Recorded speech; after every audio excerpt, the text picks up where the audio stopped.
Great light, everyone.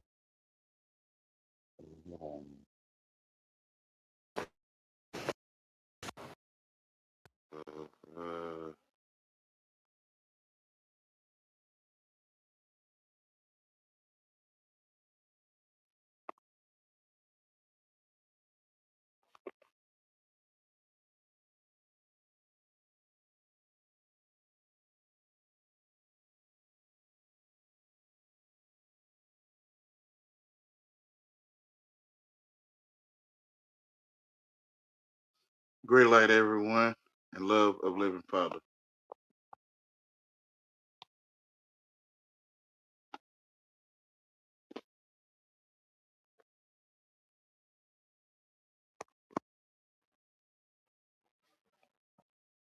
Some strange things in this passage.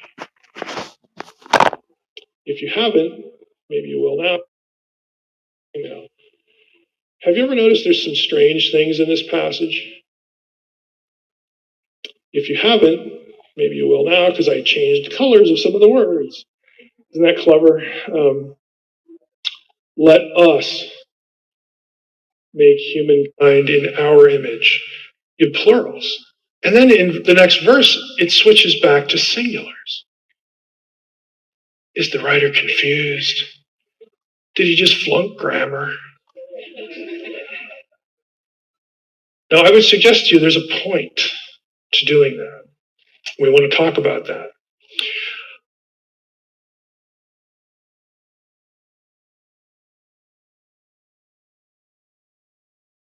Almost never hear commented on. We're going to go through all of them. Most Christians are taught that the us in the verse is the Trinity. Okay, there are a number of reasons, and I go through all of them in Unseen Realm, why that is a flawed idea. I'll just give you one. The Trinity, in any standard formulation or articulation of the doctrine, you have three co-equal, co-eternal, co-omniscient persons. They don't need information. So when God says, hey, let's make human, the other person in the Trinity, stop, I'm already there.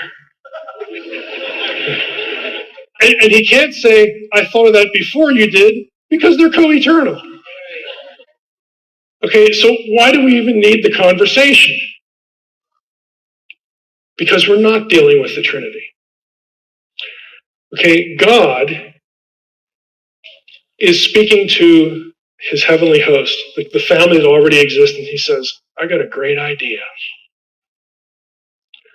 Let's create beings who are like us on the earth.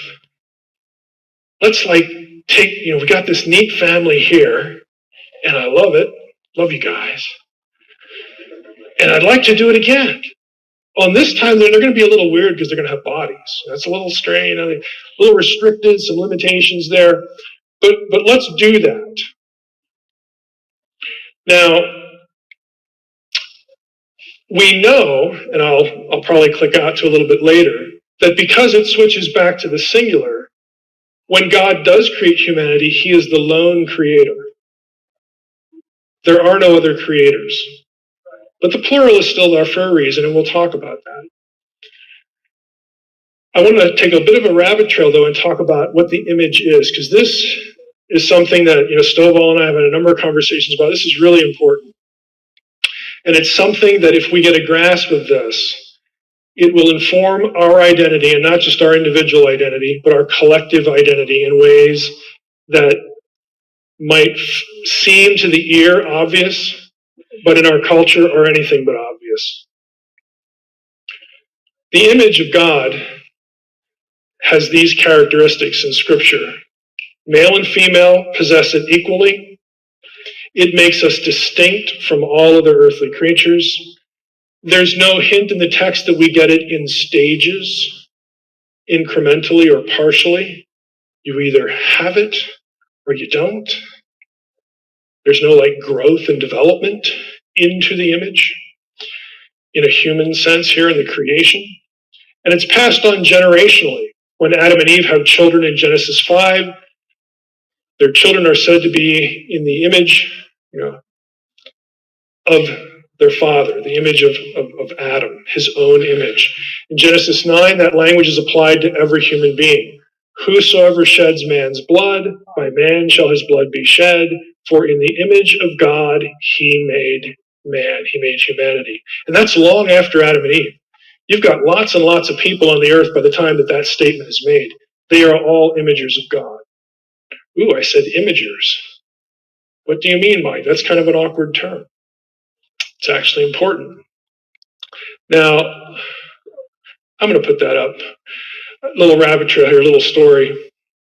I used to teach Christian ethics at I did it at a Bible college and at a Christian college, which happened to be a Catholic school in Wisconsin. And I loved Abortion Day. This gives you a little insight into my personality. Say, well, how in the world could you love Abortion Day? Because I knew I would get to torment students on that day like I don't get to torment them on any other day. So what I would do is I'd go in and I'd say, hey, it's Abortion Day today. We're going to talk about abortion, Christian ethics. How many of you, and again, these are Christian schools, so I'd say, how many of you are pro-life? Like every hand goes up, which of course is predictable. And I would say, why? And they would, they'd look at you again like you got two heads. We're Christians, and they'd go back and forth. And eventually somebody would say, well, life is sacred. And I'd say, why? And then somebody would wind up in Genesis 1:26, and they'd say, well, because humanity is made in the image of God. And I would say, well, what does that mean? And then I would get the grocery list. See, that's what I'm waiting for, is the grocery list. If you read a lot of your theologians, what I'm going to tell you is my view, is not a new view. It's, again, Mike never had an original idea. But there are good exegetical reasons for it. But this is the grocery list. They would say things like, whoa, consciousness, self-awareness, sentience, the ability to pray, the ability to commune with God, emotions, having a soul or a spirit. Theologians land somewhere in here. And I would say, well, thank you for making a biblical pro-choice argument for me. And then they'd really look at you. And they're like, what do you mean? They'd be like my pug. Like, what? Okay. Why do these things fail? Because they cannot be said to be present equally among all human beings. You go back to the list. Does everybody have the same level of intelligence? Emotional aptitude? Is everybody's conscience the same? What about people in a coma? Do they lose the image? They're no longer conscious? I mean, you can just go down, you can pick off every one of these. If we even expand it to the animal kingdom, there's a whole field in psychology called animal cognition, which is actually fun to read. It's something I'm interested in, not because I have pugs. I don't know where pugs rank on it. But I remember reading a study one time where chickens scored better than toddlers on an intelligence test. And we have a chicken at home. Why do we have a chicken? I don't know. Okay. But if you let the chicken out, it knows at night to go roost somewhere, where it's safe. Like it'll go back home. You want to do that with your toddler? Okay. That was the test. So animal intelligence, I mean, none of these work. They're not possessed equally among all humans. They can't be said to be actually present among all humans at different stages of human development, and some aren't even unique to mankind. All these are connected to brain function, except for soul and spirit. We'll get to that in a moment. But you see what I mean? The little, 4, 6-celled zygote, the thing that attaches itself to the wall of the uterus, that ain't praying to God. That's not having a single thought. It doesn't have a brain. It's not communing with the supernatural, with the Almighty. And then somebody in the audience in my ethics class would say, well, it will. I said, thank you. Now we have potential persons. That's a pro-choice argument. And then you'd get, I'm going to tell my pastor. after this class, I'm gonna call my mom. I'm gonna go to the dean. And I'm just like, look, they know what day it is. They're expecting you. Just go ahead. This is every semester. Okay, they get it. And I would tell them, look, I'm doing this to you because I don't want someone who is hostile to your faith to do it to you, because they will destroy you. Okay? It would take 5 minutes to destroy you, and some would enjoy it. I mean, these ideas make you vulnerable.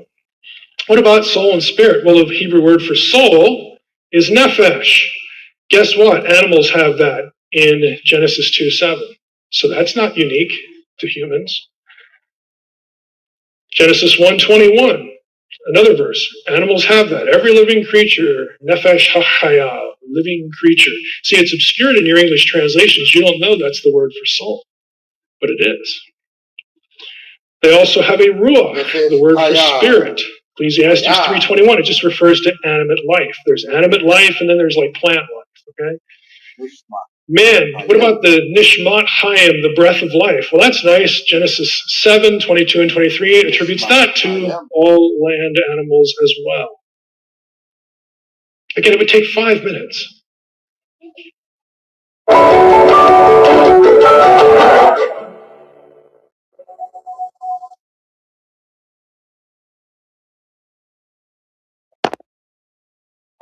Hold on.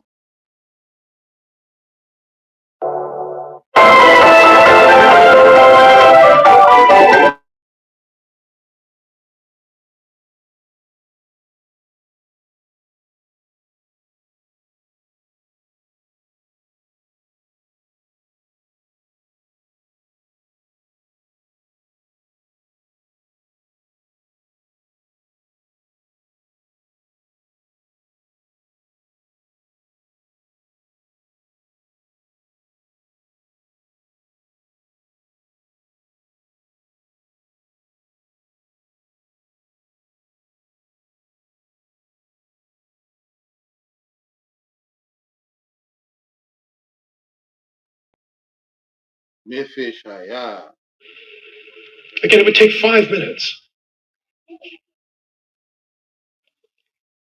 So what is, okay, inevitably I get, okay, smart guy, what is it? They get angry. And I'd say, I'm glad you asked the question, because it's important. So God created man in his own image, is how most translations have this. I'm going to suggest that we need to think of the image as a function or role rather than a quality or attribute inside a person. Because those qualities and attributes are not unique. Humans don't possess them equally. And in some cases, they can be perceived as being even lost, like the coma situation. The image is something that's a function. Let me illustrate in English. If I say, believe it or not, this is really about the little preposition in. In Hebrew, it's be, the letter bet. Bet salem, in the image, okay? If I say, put the dishes in the sink, the word in denotes what? Location. It's in the sink. If I say, I wrote the letter in pencil, now I'm not talking about location. I'm not using that little preposition to denote location. I'm talking about the instrument I used to do some writing, the tool. It has a totally different semantic, totally different meaning. If I say I broke the vase in pieces, I'm not talking about instrument now or location. I'm talking about some result of some action that I did. Okay, try this one. If I say I work in medicine, I work in ministry, I work in accounting, I work in education, what do I mean? It means I work as a doctor, a PA, a nurse. I work as a pastor. somebody, a staff person, some ministerial function of any kind, any type. I work as an accountant. I work as a principal, a teacher, an administrator, whatever. It describes function or role. That is what Genesis 1:26 is getting at. Now, I could take you into the Hebrew grammar and talk about the bet of predication, the bet essentia, and all that fancy Latin grammar stuff. This is a known category for the meaning of in, function. How does it work out practically? Try to think of it as a verb rather than a noun. Every human being is an imager of God. God's original intent was to create creatures like him, to essentially be him as if he were there. They are his proxy. They are his representative, his agent to do things. Every human being is an imager of God. Another way to illustrate this is to go to one of the 10 Commandments. This is a familiar one. You shall not take the name of the Lord your God in vain, for the Lord will not hold him guiltless who takes his name in vain. Now, we are sort of taught to think that this commandment is about swearing, the verbal utterance of God's name in some defamatory or, useless way. I want you to see something, again, that's obscured in English. Take is the Hebrew verb nasa. And I'm going to just bear with me here, I'm going to run a quick search just to show you a point. This is often the term, you'll look at the options over here, that is translated to bear, to carry, to support, to lift. Okay, it's a verb that means all those things. Lift, carry, take up, pick up, that sort of thing, to bear. Thou shalt not bear the name of the Lord thy God in vain. What does it mean to bear a name? It means to be associated with it. I bear the name Christian. I bear the name, like Logos employee. I am an extension of that name. I'm responsible for its reputation. Okay? To bear the name means to be a representative of that name. But the New Testament expresses this really nicely when Paul tells Peter, let everyone who names the name of Christ depart from iniquity. Imaging God and bearing the name are two related concepts. It's really two ways of saying the same thing. Humanity was the representative of God, was the agent of God on earth. To be human is to be the image of God. It doesn't matter if you're a few cells in a woman's womb. It doesn't matter if you're old and you've lost your memory. It doesn't matter if you're in a coma. If you are human, you are God's imager. End of story. It doesn't matter what race, what income level. I mean, look at all the ways our culture divides people up into groups. I mean, we live in a day when the best word for it is tribalism. It's like we all want to be in these little tribes, and then they fight with each other constantly. That is so chaotically contrary to God's vision for humanity, and the fact that God actually tells you how every person God looks at as his representation. They are him, as it were, on earth. And that gets ruined by the fall. We enter into rebellion. We have the problem of sin.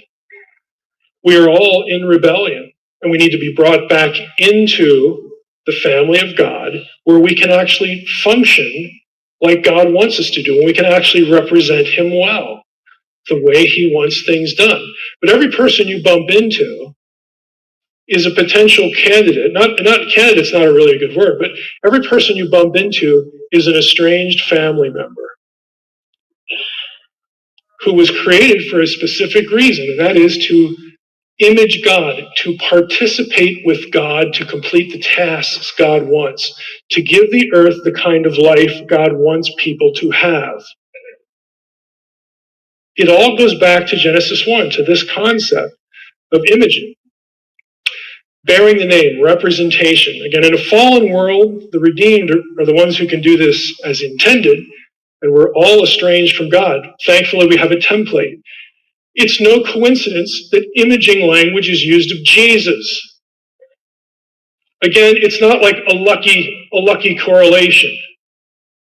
Oh, Paul got lucky. He used the word image a few times. I bet he wasn't thinking about Genesis 1. I bet he was. I bet he was thinking about representation of God. The God of this world has blinded the minds of the unbelievers to keep them from seeing the light of the gospel of the glory of Christ, who is the image of God. He's the perfect image. He is the perfect representative. If you've seen me, Jesus said, you have seen the Father. God has predestinated that all who believe will ultimately be conformed to the image of his Son. Does that mean we all look like Jesus? It'd be kind of sad if you're a woman, just like, I like the way I look, again, look at how we think of this stuff. I'll be at my ideal weight. I'll have more hair, Can we not literalize everything so often? There's just bigger stuff going on. In 1 John 3, it says, "Behold what manner of love the Father has bestowed upon us, that we should be called, and we should be the children of God." And then John has this little, you look it up, he has this little parenthetical thought where he says, and that's what we are. And then he goes on and says, someday we will be like him. We will be conformed to his image. Believers have put on the new self, which is being renewed in knowledge after the image of its creator. What a coincidence. We all, with unveiled face, beholding the glory of the Lord, are being transformed into the same image from one degree of glory to another. To image God is to become more like him. To use Jesus as your example. You follow Jesus, you imitate Jesus. Folks, this is discipleship, which is something that's basically lost in the modern church, okay? This is discipleship. You follow Jesus, you mimic him, his behavior, his attitudes, what he would do. And he gives us plenty of examples. And when you do that, you are being conformed to his image, and he is the perfect image of God. You are fulfilling your role. This is what you were intended to be. It's what every person was intended to be. All in the same family, again, all participating with God in making the world the way God wanted it to be in the first place. That's the task. And we've quoted 2 Timothy 2:19 already. So what about the plurals? Again, I don't think this is a conundrum. Let's start with what's clear. God is the lone creator of all things in heaven and earth, visible and invisible. Earthly world, spiritual world. Colossians 1 tells us that. We image God, our creator. That is, we serve, we partner with him as his agents, his representatives, his proxies in our sphere, which is this world. They do the same thing in their world. They have the same Father, the same Creator. The reason it's plural is because it loops them into the conversation, his supernatural children, the members of his host, the council, whatever, again, metaphor you want. They image God, their Creator, in the spiritual realm. We are to be mirror images, pardon the pun, it's deliberate in this case. We are mirror images of each other, as in heaven, so on earth. Okay? It's, our Father who art in heaven, hallowed be thy name, thy kingdom come, thy will be done on earth as it is in heaven. God has two families. In Eden, because heaven came to earth, you realize again, that's what Eden is. This is where heaven comes to earth. God dwells among men. He creates a human family to coexist and co-partner with the supernatural family that already exists. Where God is, his family, his entourage is with them. He has a conversation with them. It's not the only time when he says, hey, let us do this or that. God has conversations with the members of the host in other places, in Genesis, in Eden. They're there, we're there. God's original plan was to have these two families together. You realize what that means? It means humanity was created to be fit for God's presence.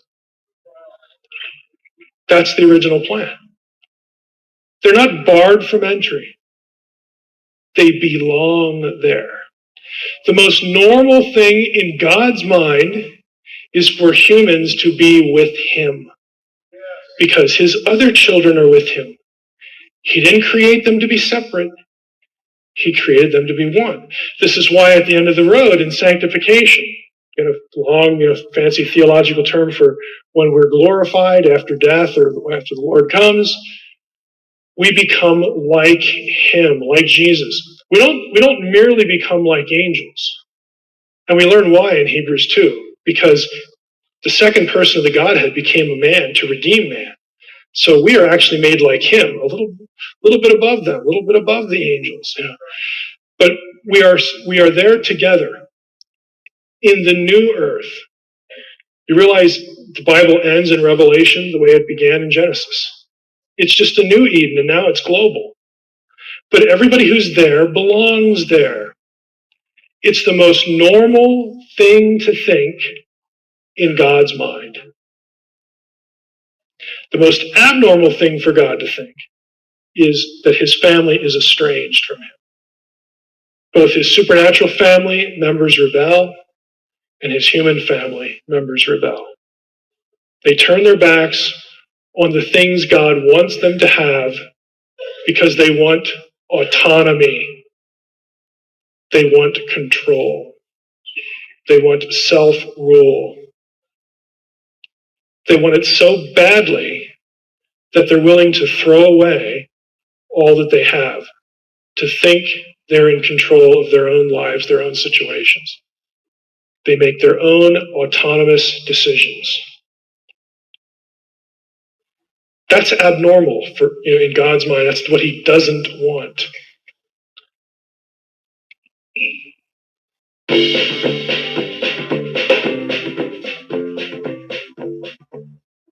The new smoke and honey melts from Firehouse Subs are melty and toasty and loaded.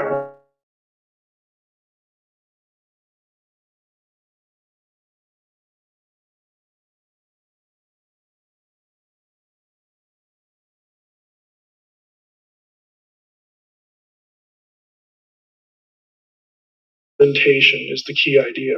Let's talk a little bit about rebellion and evil. Now, whenever I jump into this, the question naturally comes up, well, didn't God know that was going to happen? Of course God knew that was going to happen. If one reflection is on a mirror on earth, one reflection is in heaven. Oh, Trevor. Hey, Canada Army. Trevor. Hey, Trevor. Whoa. But yeah, one's reflection is in heaven, or you are the reflection.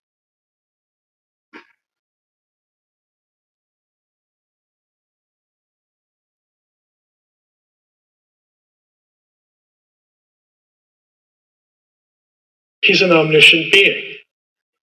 Of course he knows what's going to happen. Well, then why did he do it? Why did he make us? It's a related question is, why is there evil? Can't God just get rid of evil? If he doesn't get rid of evil, he can't be good. You know why God doesn't get rid of evil? How many of you are X-Files fans? This is going to date me a little bit. Okay.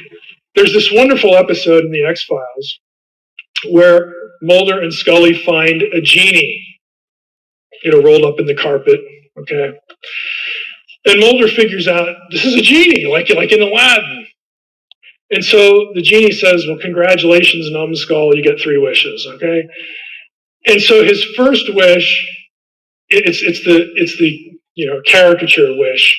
I want world peace. And then Mulder goes outside of the room that they're in, and everybody's gone. And he's running down the street, Scully, surely Scully's here. It's like, nope. Got any more wishes? So it's a good illustration. Yes, God could wipe out evil like that. But to do it, he has to wipe out all the beings he has made who are like him. Because when we're created as God's imagers, and when they were created as God's imagers, they're co-imagers just in different realms. Hold on, I want to play that for Trevor one more time if Trevor is there. The room that they're in, and everybody's gone. And he's running down the street, Scully, surely Scully's here. It's like, nope. Got any more wishes? So it's a good illustration. Yes, God could wipe out evil like that. But to do it, he has to wipe out all the beings he has made who are like him. Because when we're created as God's imagers, and when they were created as God's imagers, they're co-imagers just in different realms, they are his representatives. Well, to do the job of sort of being God, being a partner with God, to do that job, God shared his attributes with us. In theology, they're called communicable attributes. That's your impressive theological term for the day. Okay? They're attributes God shares: creativity, intelligence, rationality, emotions, and freedom, free will. You can't eliminate that one and keep the rest of them, because then you wouldn't really be like God, would you?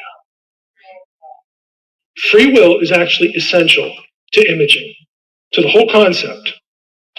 Now, God knew that, you know what?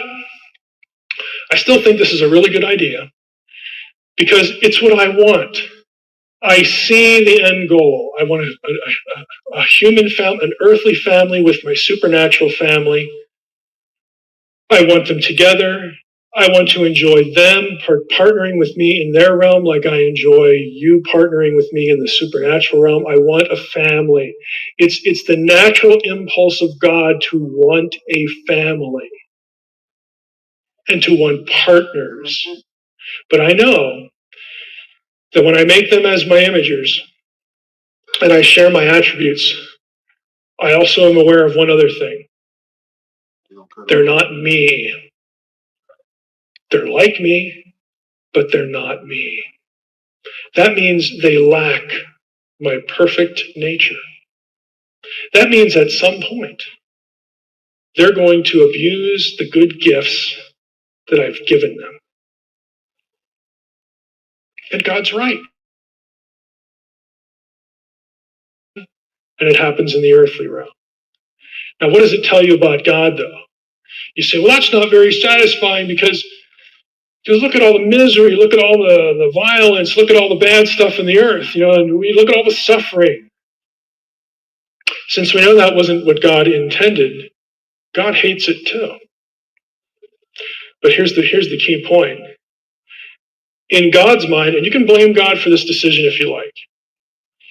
In God's mind, the terrible things that would result from his initial decision to make us was better than not having us at all.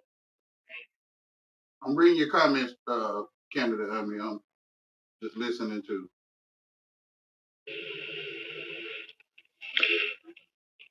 At the end of the day, God makes that call. Now, you can sit there and be the proud atheist and say, well, I would rather not exist. Yeah. Well, then why don't you just go out and jump off a bridge then? Show us the commitment to your own statement. Here's a truck coming by, let's have it. Okay? They're lying to you. They're just trying to win a debate. Okay? We have to have, we want life. Life is a wonderful thing. And even with suffering, some of the people who suffer the most will tell you that life is a wonderful thing because they kind of know, from one end to the other. And, we have to come to grips with suffering. That's why we were created to be family, to be community, to alleviate the suffering of family members, to alleviate the suffering of other imagers of God. If you looked at people this way, you might actually, get off your butt and do something, okay? Let's be honest. I often compare, and you all know the difference here. And again, I'm gonna be critical of just church in general. Again, not every place I've been in church, it hasn't been this experience, but I've seen it. A lot of churches tend to treat people, and even a lot of small groups, a lot of Christians, tend to treat the collective like it's a business instead of a family. You would think differently if you had some person in church come up to you and say, I can't pay my rent this month. I don't know what I'm going to do.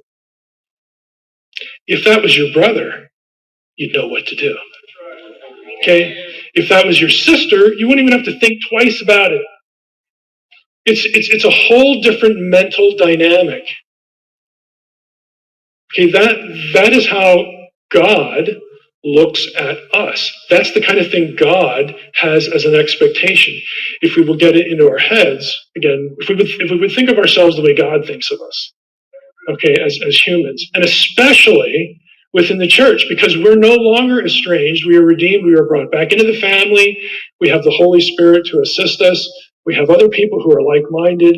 This should be the most normal thing in the world. And if it actually happened, and when it happens, because it does happen, if it actually happened with frequency, do you think people would notice?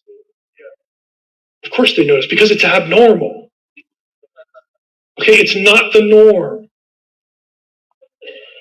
It gives you a little taste of what life should be like, again, in God's world. It all goes back to this imaging concept. And yes, there's evil and there's suffering, but again, God was willing to be grieved himself. You think you're grieved about suffering because of the stuff you see in the world? God sees everything. Okay, you don't have anything up on God. You don't have a greater awareness of the misery and the suffering of the world than God does. He is fully aware. This is why Scripture, God hates evil. It grieves him. Did he know it was going to happen? Yeah, he did. But that was preferable than never having us at all. Yeah, that is just God's nature. Now, God is actively trying, working with people, through people, to be his agents. Again, and it's the redeemed that can function in this way, the way that it was all intended to work. God is actively engaged with people to bring estranged imagers back into the family. We call that evangelism, okay, giving them the gospel. And then building a community where suffering is alleviated. It's never going to be totally removed because that's the age to come. But in this age, we have to try to address it. Again, this is what God wants. Now, the question that goes with this is, you inevitably wind up in this predestination, conversation. Let me just click out to a verse because I think this one's really important too. Yeah, God knew what was going to happen. Well, then if he foreknew it, this is what God wants. He predestinated it. He wants suffering. He's corrupt. He's evil. He's this, that, and the other thing. Oh, really? I think you're making some assumptions there. And I love to go to this passage. It's not the only one of its kind, but I think it's the clearest. This is David at Keilah. You say, good grief. I know who David is, but, Keilah, I'm probably going to forget that name. It's okay. Just remember the story. David is fleeing from Saul, like he does most of the time, okay, until he becomes king. I'm going to just read through the passage. Now they told David, somebody tells David, behold, the Philistines who I like to characterize as the Klingons of the Old Testament. Okay.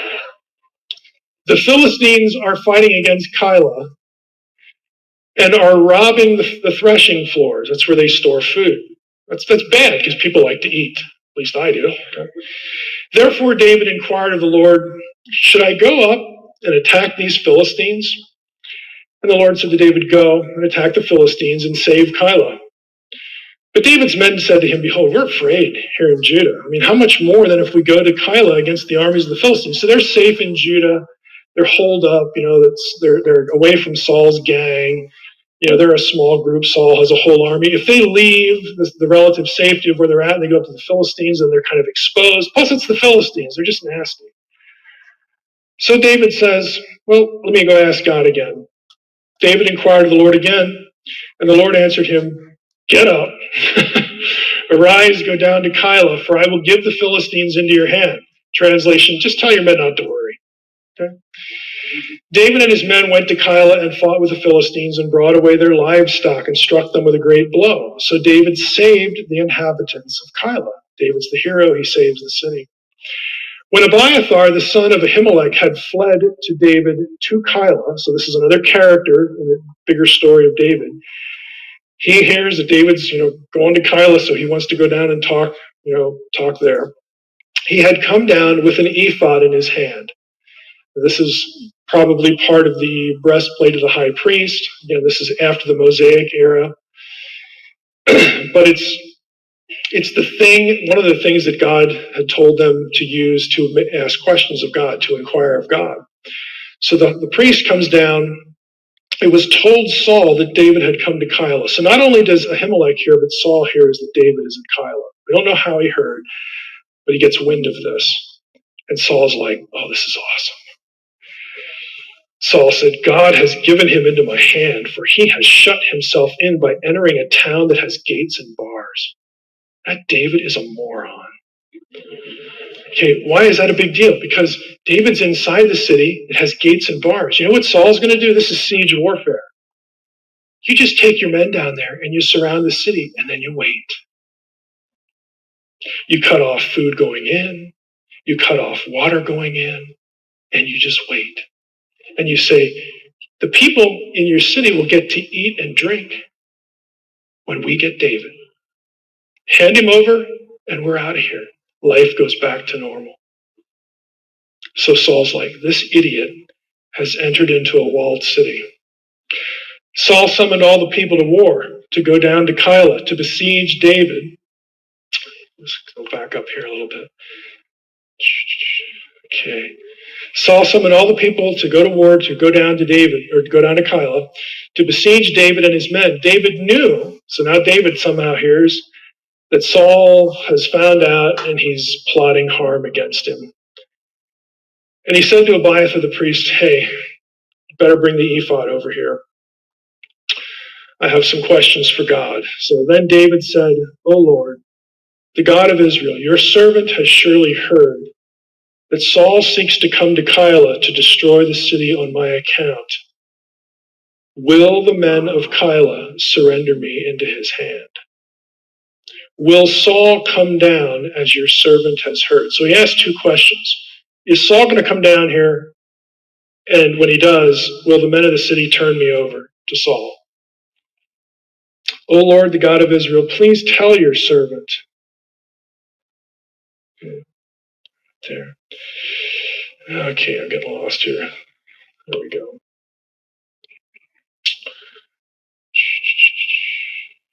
Come on. Right here. Okay, please tell your servant. And the Lord said, he will come down. Then David said, will the men of Kyla, he asked it again. Will the men of Kyla surrender me and my men into the hand of Saul? And the Lord said, yep, they will surrender you. They're going to hand you over. Now, if you were David, what would you do?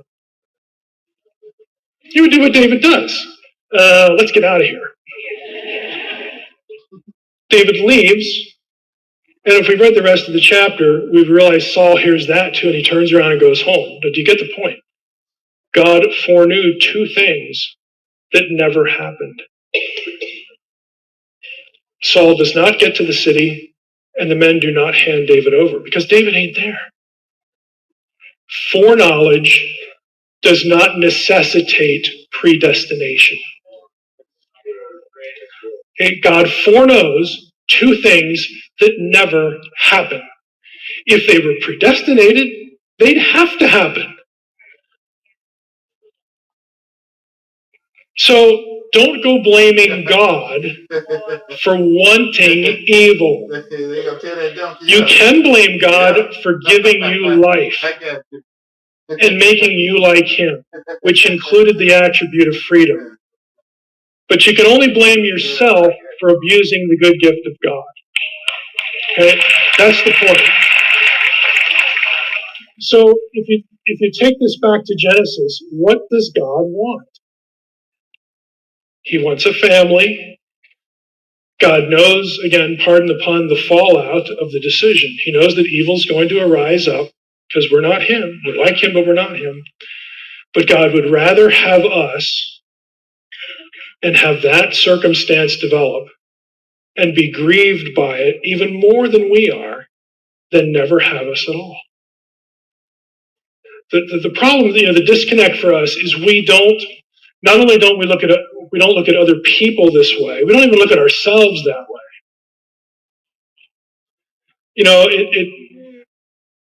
Stovall, I know, talks a lot about, and I talk a lot about identity and mission. It all goes back to this. God wants humans in His family. He wants humans sharing space with His presence. That is the most normal condition for God when He thinks of humans, because that is what He originally planned.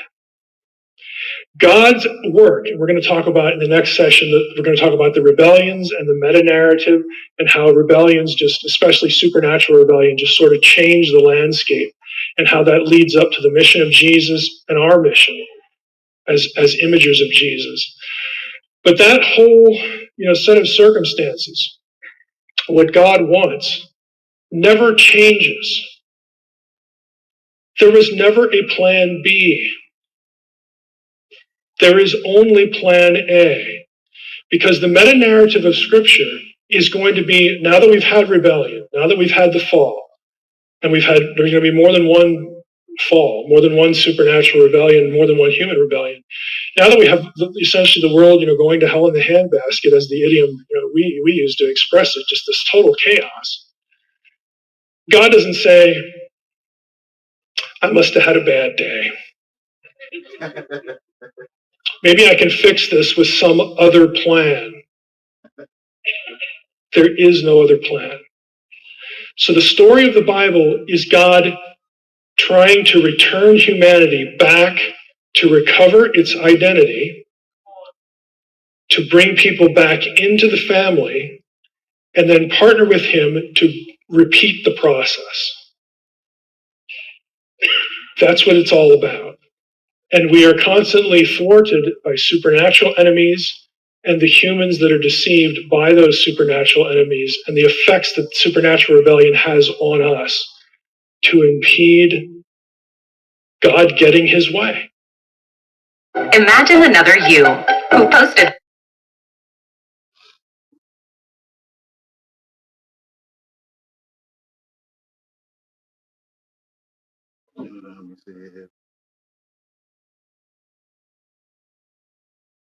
Come and join the party. World, come and join the party. Forget they're hiding. People forget they're hiding. Yeah. Yeah, I got the device directly next to the television.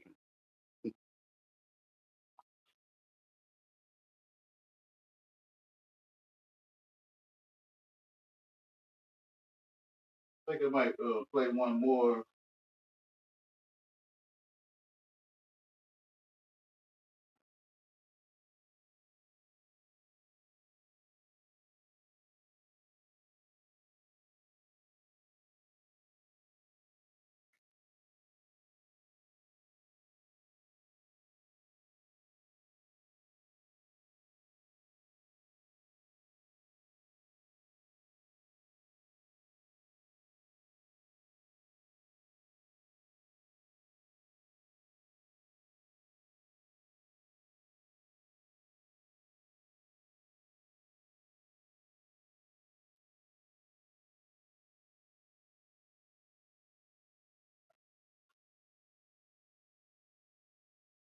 People forget that they're hiding. Hey, Natty. Sorry. To some lyrics. Praise the Lord. Amen.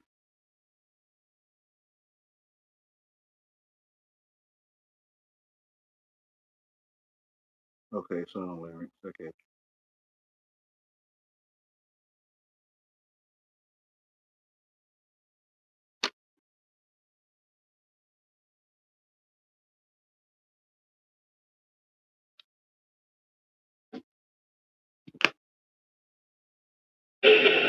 Okay, because they eat like.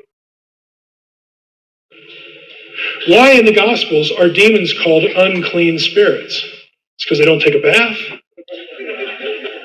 Okay, because they eat like stuff they shouldn't. No. What are other than like like food laws in the Old Testament? What are some other things that make something, either an animal or a person, unclean? Forbidden mixtures. This is why the Watchers are called bastard spirits in the Dead Sea Scrolls, because that's what they are.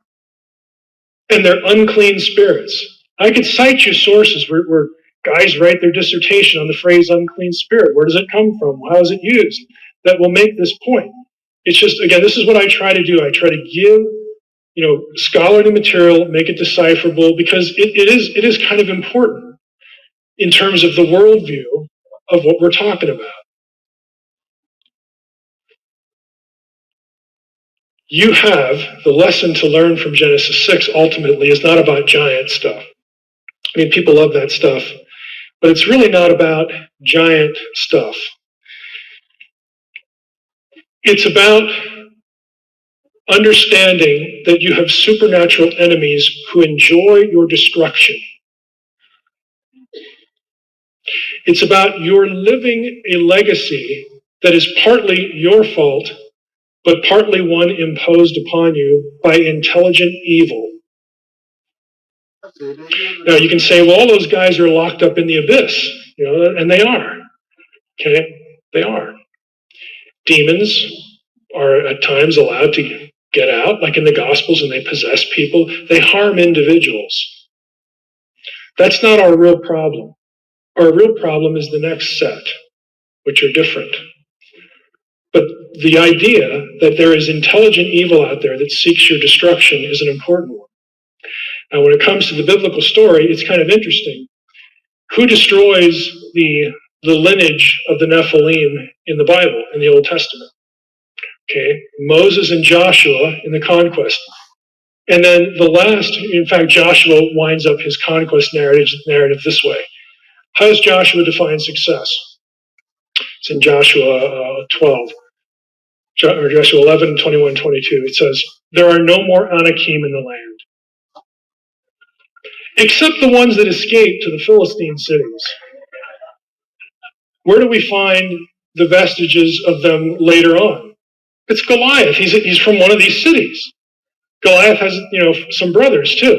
It's David's men who take care, and David, of course, of the rest of the line. Isn't it fascinating that Moses, Joshua, and David, who are three archetypal figures of the Messiah, wind up destroying the giant clans?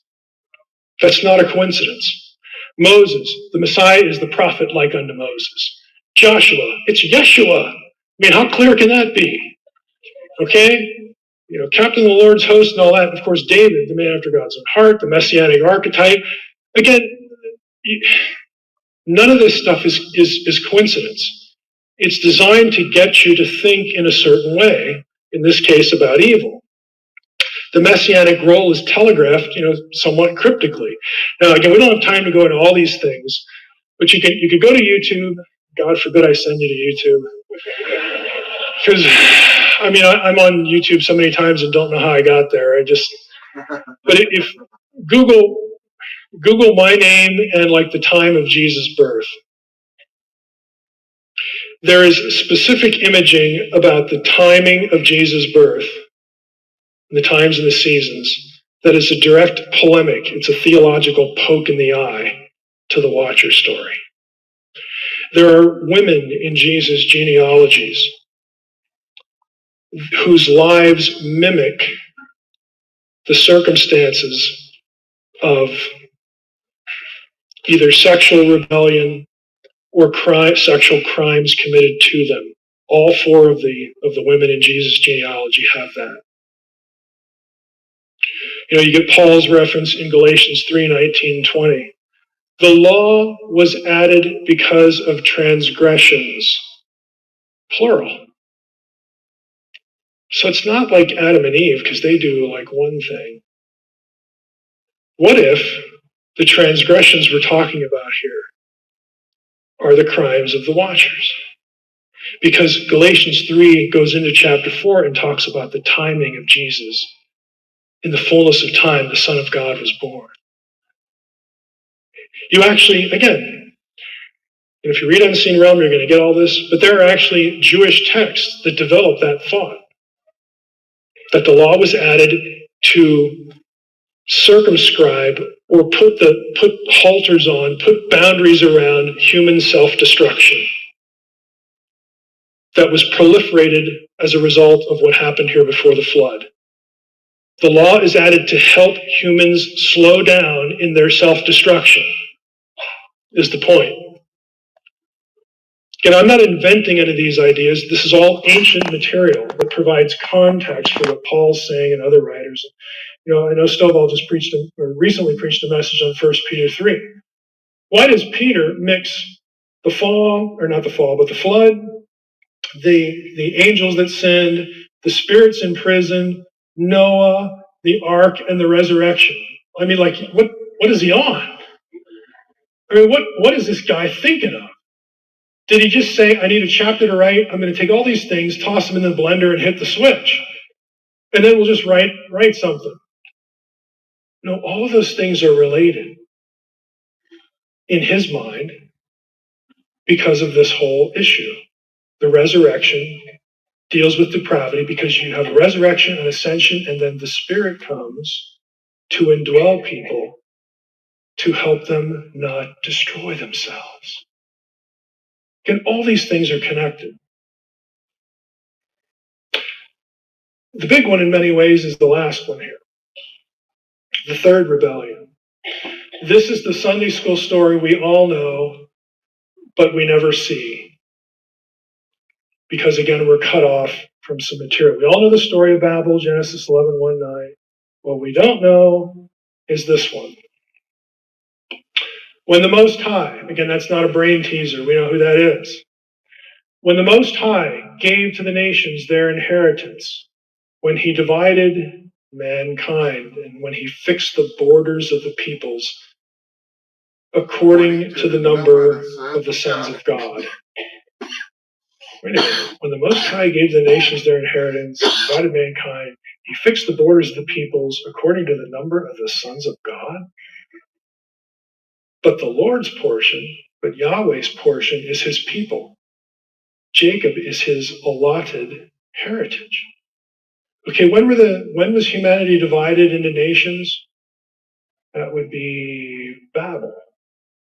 So when God did that, when he punished humanity because he wanted them to overspread the earth, God repeats the Edenic mandate after the flood to Noah and his sons, and it's from his sons that all the nations in Genesis 10, derive from in some way. Instead of overspreading the earth, though, they congregated a place called Babel, and they built a tower, to make themselves a great name. So God says, okay, this is like the opposite of what I asked you to do. So let me get this straight, God says. We had a fall in Eden. You got expelled from that, and that meant death and estrangement from me, your Father and your Creator. Then we unfortunately had another supernatural rebellion to deal with, Genesis 6:1-4. The result of that was the proliferation of evil and wickedness and depravity among the human population. It was so great that I looked down and I saw that every inclination of the human heart was only evil continually. That's Genesis 6:5. So I sent a flood. but we saved a remnant out of the flood. And I gave them 120 years to repent, but basically nobody did. But now, when you guys get out of the ark and you have kids, I show up and I repeat the Edenic mandate because there is no plan B.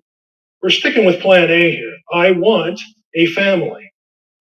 I want you and my family. I want to return to earth, and I want the earth to become Eden. But it has to start right here. Okay, you got to start with the original job. You've got to be loyal to me. Obey. You're not going to earn your salvation. If you believe that I am the Most High, that I am your Creator, I am your Father, you believe that I want the things that you want, I want to give them to you. If you believe that I am who I say I am, let's get with the plan here. Be my partner. Be my child, be my partner. And so what does humanity do? Now, we'd like to build a tower. Because if we build a tower, then we're going to become famous. So it's a little more than that because everybody agreed. Hollywood is a tower, and everyone can become famous. Well, not everyone, but you know what I mean. Yeah, no, everyone. You don't have to go to Hollywood to be famous. Just bathing in that stuff can make one famous. Just like you got hood rich people, you got people in the hood that's rich.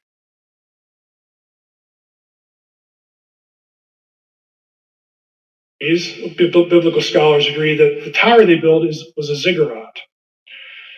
If you know a little bit about ziggurats, it helps. Ziggurats were part of temple complexes in ancient Mesopotamia. You built a ziggurat to connect heaven and earth, and you would meet at that place to offer sacrifice and barter with the god or the gods. A ziggurat, part of a temple complex, was something you built to bring the deity to you. God's like, that's really not the idea. Okay, I don't come at your beck and call. Okay, the God of Israel will not be tamed. This is what the thinking was about building, these temple complexes. And God says, okay, here we are again. You don't want to be loyal to me. You don't want me to be your God. You don't want these things. I'm going to give you what you apparently are asking for. I'm going to give you a divorce. I'm going to disinherit you. I'm going to cut you off from me. I'm going to disperse you and divide you up geographically, and I'm going to assign each of the nations, to one of the sons of God. And they're going to get assigned to you too. And what I want them to do, again, this is wider in the Old Testament, what I want them to do is I want them to essentially be placeholders. I still love humanity. I don't want humanity enslaved and destroyed and corrupted. Hurry in during the Jeep. Make this the summer event for a great American deal.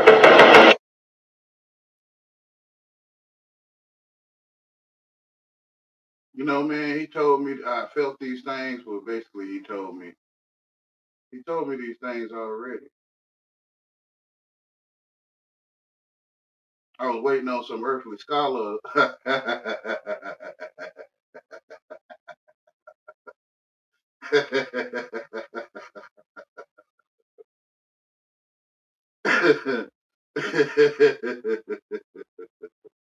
I was waiting on some earthly scholar to tell me that what I was thinking was true.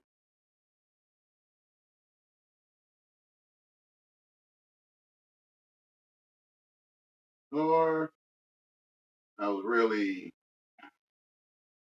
rebelling, and one day I would wake up and realize that I'm the only one to talk to. And I was like, I think it's still on the ad, y'all. So I was like, I think people using my light to see. Because he used to always show to me whenever people would leave, like company or my mom would go to work or whatever, he would show me that I was the only one. And he would ask me, he was like, where are these people that walk into your eyesight or your senses? Where are they now? I don't know. So do it seem like that only in your senses do things exist? I'm like, yeah. But education, I was educated by this time. It was like education, like, no, Russia is real. Every scholar or every educated person would tell you these things, that Italy is a real place. You never heard of the boot? Italy, the boot? All right, y'all, the video back. Hold on. They probably ready to hear you right now. I want the nations ruled justly. I still love humanity. I don't want humanity enslaved and destroyed and corrupted and basically ground into dust. And I certainly don't want humans to worship the other gods because I'm their maker. So what I want is I want the nations ruled justly according to, my character and my principles. But I'm done with you. I'm going to judge your wickedness, and we're going to see how that goes. In the meantime, verse 9, here's what we're going to do. There is Hold on, y'all. One more time. sons of God. And they're going to get assigned to you too. And I don't come at your beck and call. Okay, the God of Israel will not be tamed. This is what the thinking was about building, these temple complexes. And God says, okay, here we are again. You don't want to be loyal to me. You don't want me to be your God. You don't want these things. I'm going to give you what you apparently are asking for. I'm going to give you a divorce. I'm going to disinherit you. I'm going to cut you off from me. I'm going to disperse you and divide you up geographically, and I'm going to assign each of you, each of the nations, to one of the sons of God. And they're going to get assigned to you too. And what I want them to do, again, this is wider in the Old Testament, what I want them to do is I want them to essentially be placeholders. I still love humanity. I don't want humanity enslaved and destroyed and corrupted and basically ground into dust. And I certainly don't want humans to worship the other gods because I'm their maker. So what I want is I want the nations ruled justly according to, my character and my principles. But I'm done with you. I'm going to judge your wickedness, and we're going to see how that goes. In the meantime, verse 9, here's what we're going to do. There is no plan B. So what I'm going to do, if you're not willing to be loyal to me, is I'm going to create more humans. I'm going to take one guy from Ur, his name is Abram, and his wife is Sarah, and they're perfect because they can't have kids. They're perfect because I'm going to supernaturally enable them to have a child so that everybody knows this nation, their descendants exist because of my power. That's what we're going to do. So this is what he does. What happens in the biblical storyline right after Babel? Genesis 12. What is it? It's the covenant with Abram. So God is still interested in the nations because when he makes a covenant with Abram and he promises him a seed, he says it's going to be through your seed that all of the nations of the earth will be blessed. And Paul later on picks up on this idea, and he talks about, well, the seed was actually like one seed. It was Jesus, and of course he goes all the way back through Abraham, and the genealogies and all that stuff. And it's going to be the Messiah who is going to reunite the earth, reunite the nations. This is the plan. So God abandons them. Now, what this leads to, if you want good bedtime reading, you can read my article about Deuteronomy 32:8. Now, most of your Bibles will say sons of Israel. He divided them up according to the number of the sons of Israel or the children of Israel. The Dead Sea Scrolls say sons of God. Here I made you a nice little picture of the Dead Sea Scroll. What's the message? You're the only one that can see from your point of view. Or you are primary. I think the world talks to you this way. Like primary householder. What else they say with the primary? Yeah. Primary is first. Yeah. Okay. So you were the first one that heard my voice.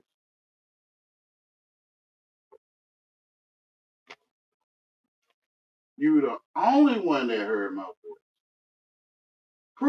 Prove that I sound like this to them.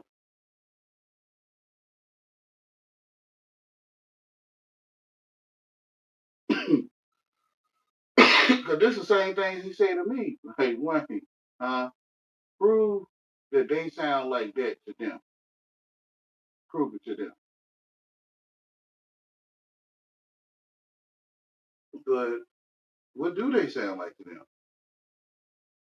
They sound like what I hear them sounding like. Yeah, so what is another person's hearing? What can you find another person's hearing and use it?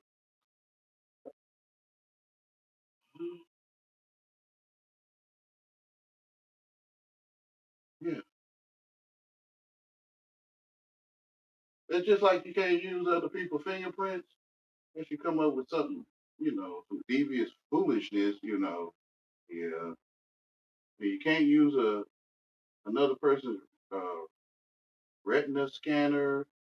Um, yeah. You can't use their lips either. Yeah. You can't smell for them.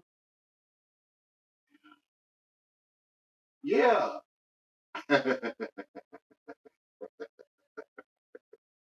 so how he talked to me, this is how I talk to you. Cause like growing up, I would hear him talking to me, and I'm like, who is this talking like somebody talking to me? I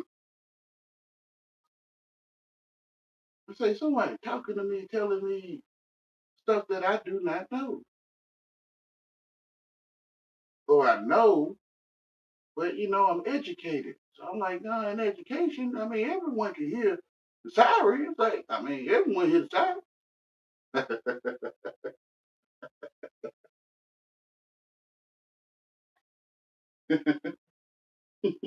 Everyone can hear Nas. Everyone that listen to hip hop that heard of Nas. Wayne, prove it. What Nas sound like to them?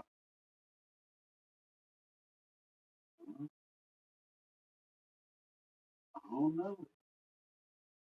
They be so cause he telling me, well, he telling me now, he like they be so uptight, stiff necked, rebellious that when you're trying to tell them that to you, Russia don't exist, like I never seen it. And they like paintings, music, movies. Of course you seen Russia. Uh, did you go to school? Yeah. You didn't see Russia in the books? I mean, yeah, and then he said to me, he say, you see that? Yeah, they call that Russia. Uh-huh. He said, that's paint. Yeah. You see how paint, well, it's you that think you see, which you see some buildings, you see, what they call that? The Kremlin. You can see the Kremlin?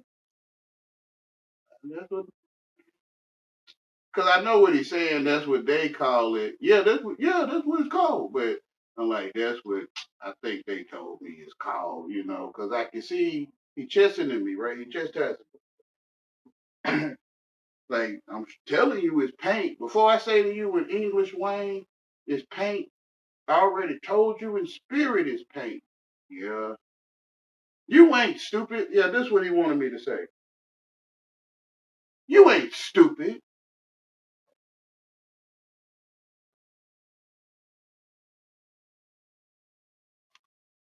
Act like you got some sense. That's what they'll tell me. Or you, I think. They'll tell me, act. Act like Denzel Washington. Act like you're a tomato in the play. Act like you got some sense. Whatever. So we never had to say a word. Because it's already spoken. It's called you hear, I guess. You hear?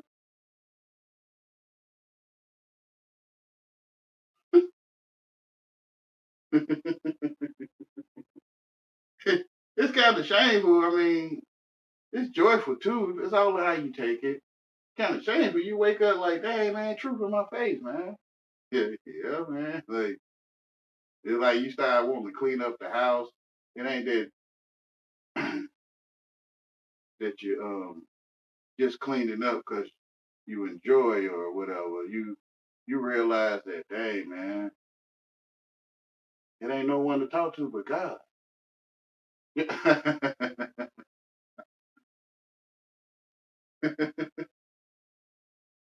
Like you start becoming humble. You get a natural humbling instead of a act like you got some sense humbling. Um, you think your pops went to work? He did, but going to work was looking at you.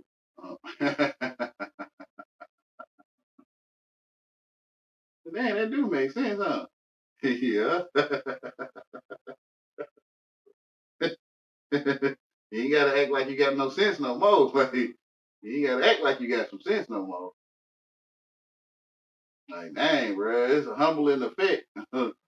Like, you sit your tail down somewhere and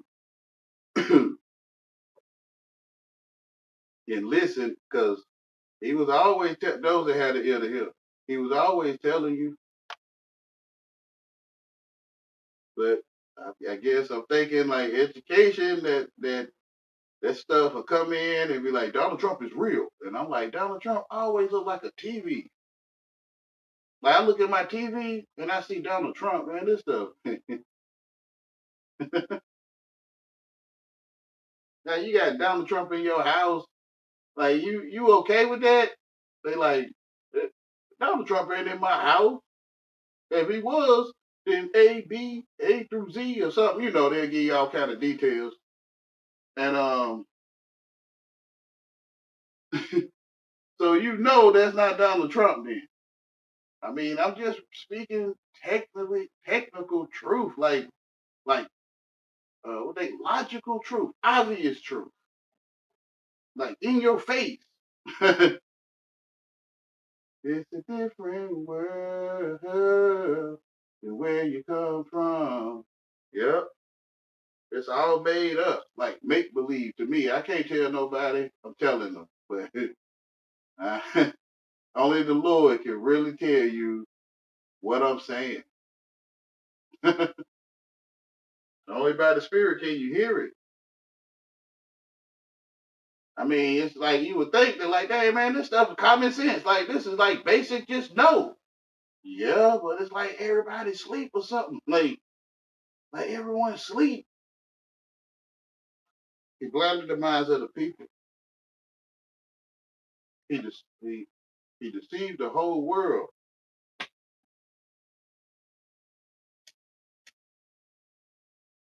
He took the sight of the world, deceived, right, to remove sight. So the whole world, like, it's obvious paint on a ball on my teacher's desk. We call it a globe. Yeah, yeah. It's like, dang. He deceived the whole world. Like,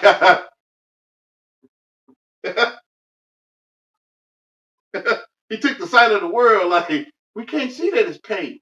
Yeah, see. You really think that's Donald Trump, don't you? Do you like him? I had certain feelings about him. I mean, I wouldn't hang with him. So why you watch him on? I mean, okay, why you watch him on TV? I want to say, why you watching the TV and he on it? I mean, I don't know how to say it. Why you beside somebody, you know, that you feel like that about? Like, why would you even listen to him? I'm just trying to point out it ain't nobody there, bro. It's no one there.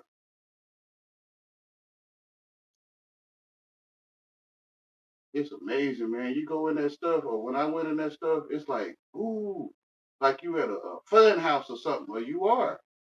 And it's like, ooh, wow, like, and it's like it's hard to like to just accept that, dang, man, ain't nothing there, man. They talking about hip hop, the video games, tweak the mind of the young ones, and I'm like, nah, man, you the only one thinking. You making that stuff up. That's how you know you understand how to spell. Now they told me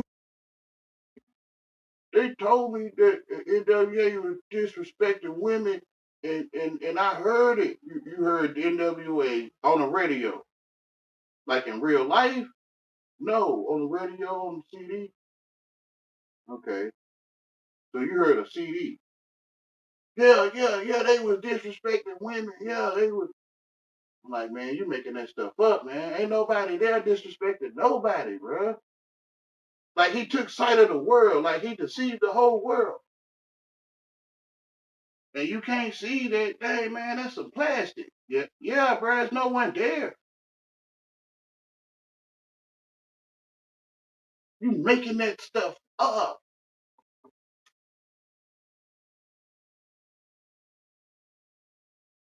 This is the message. I'm gonna continue the video. If you read Hebrew, it's B'nai Elohim, sons of God. And I talk about this scroll in that article. But you don't need to be a textual critic. Think about the story. The nations are divided at Babel, and they're divided up according to the sons of Israel. Israel didn't exist yet. They're only going to exist after Babel. So it makes no sense to divide the nations up according to the number of the sons of Israel, because Israel, what's that? They don't even exist. And the correct reading is sons of God, like the Dead Sea Scrolls have. It's the oldest text we have, and so we should go with it. ESV goes with it, NLT, NRSV. I mean, some of your mainline translations have incorporated the Dead Sea Scrolls into that passage, and they should, because it makes a lot of sense. Now, ultimately, what happens here, let's go back to Psalm 82. You know, Israel, the plan is that God has abandoned the nations, and Israel is supposed to be his family, and his family is supposed to be, think of how Israel's described in the Old Testament, a kingdom of priests. There's one. What do priests do? They're mediators between God and men. Sure. Don't lose your thought. Okay. Just because so many people don't know, I want them to understand. When you're saying in the Dead Sea Scrolls, you're talking about the biblical text. The biblical text. When he says Dead Sea Scrolls, he's talking about the Bible that was found in the Dead Sea Scrolls. That is the oldest text that we have. This is Deuteronomy 32, preserved in one of the Dead Sea Scrolls. And that's a good point. The Dead Sea Scrolls, two categories, biblical and non-biblical. Biblical scrolls are copies of the Hebrew Bible. Non-biblical stuff is stuff that's not the Hebrew Bible. So it's real easy to remember. But if you go to Psalm 82, again, Israel was supposed to be the mediator between God, the true God, and all these other nations. See, what happens at Babel is the Old Testament explanation for why the other nations have other gods, where pantheons come from. Because it's okay to do. The sons of God who are given charge over the nations. Yeah, because what you do, son of God, you saying to the world it's okay to do.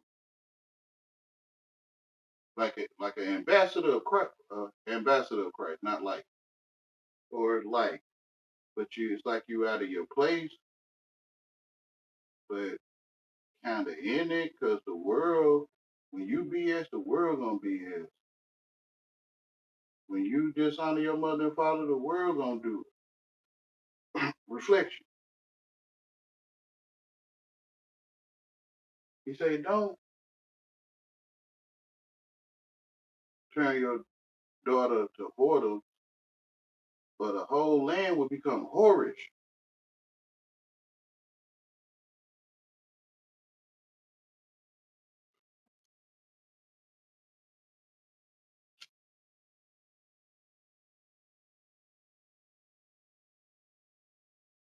So, son of God, what you make okay, the world feel is okay. They call it, you do it too.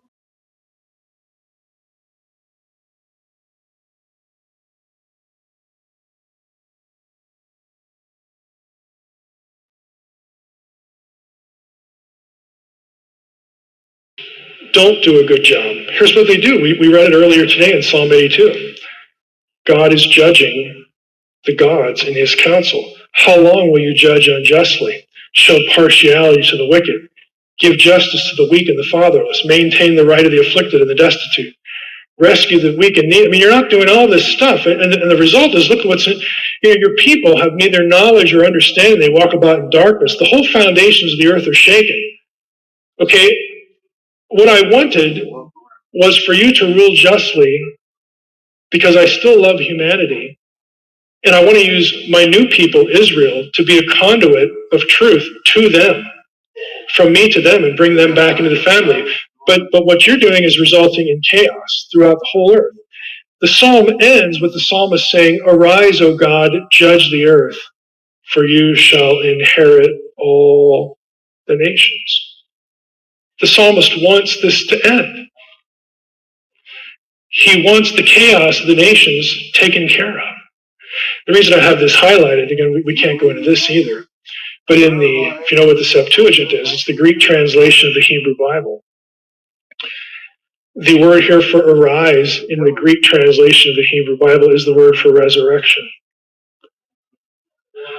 And it happens 3 or 4 times where the resurrection is associated with the reclaiming of the nations.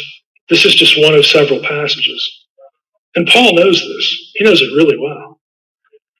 Because 5 or 6 times, Paul, when he talks about the resurrection, he doesn't talk about being his ideal weight. He doesn't talk about getting his hair back, getting better eyesight. As soon as he thinks of the resurrection, he thinks about the conquest of the rulers, the powers, the principalities. He does it half a dozen different places. He thinks of one and goes to the other. Now, again, this is the way it was supposed to work, but it doesn't work this way. And what this is the root. We'll cover this in the last 5 minutes here. This whole idea of God scattering the nations, assigning them to other gods, and those gods become corrupt. They destroy their nations. They turn the hearts of their people to worship them. They turn the hearts of people to idolatry. It's a mess. It's a mess. It's the Old Testament explanation for after the flood, everybody knew who the true God was. After Babel, things just really go downhill. Okay. It turns into the system that we sort of know about the ancient world. You could go to Plato and find the same worldview. You can go to Greco-Roman writers. The pagan world believed the same thing, that they worship the gods they do and their neighbors worship some other god because that's how the Most High wanted it. You'll actually find that in non-biblical pagan texts. Again, when Paul goes to a pagan city, he knows that they share the same worldview, and it's a platform for the gospel. But before we get there, that's going to be the subject of the next session. This is the foundation for what we call spiritual warfare and cosmic geography. Daniel 10, the Prince of Persia, Prince of Greece. Where do we get this idea of supernatural princes over nations? Deuteronomy 32. The Babel story. That's where it begins.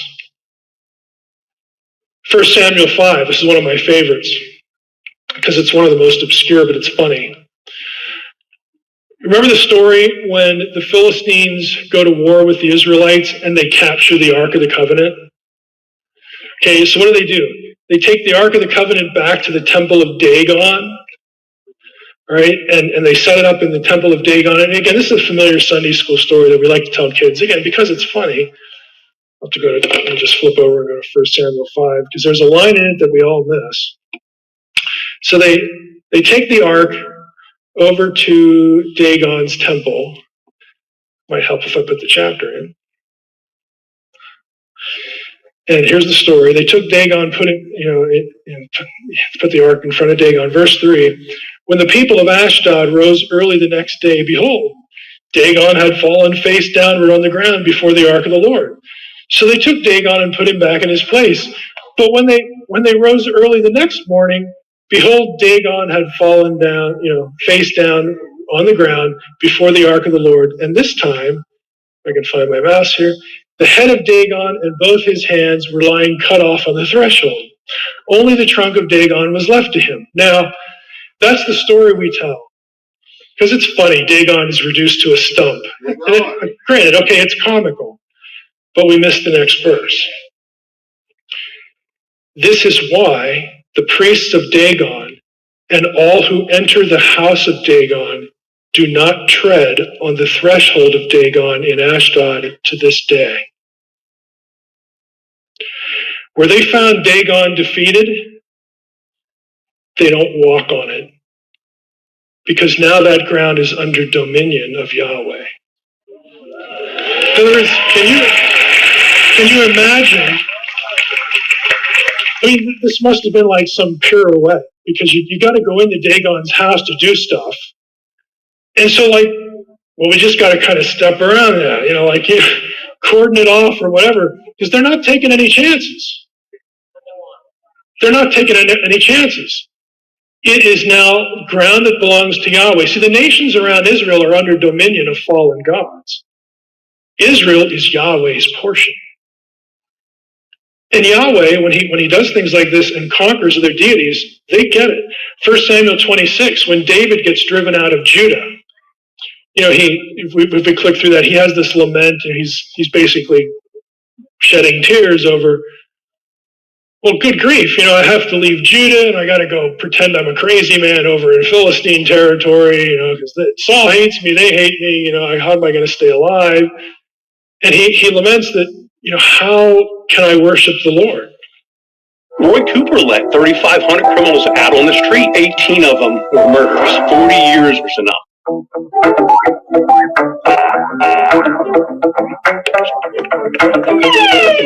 And so, one by one, they each went their own way.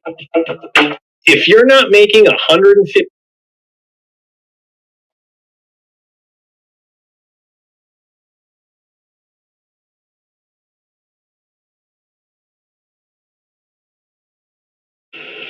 Because I'm no longer in Judah.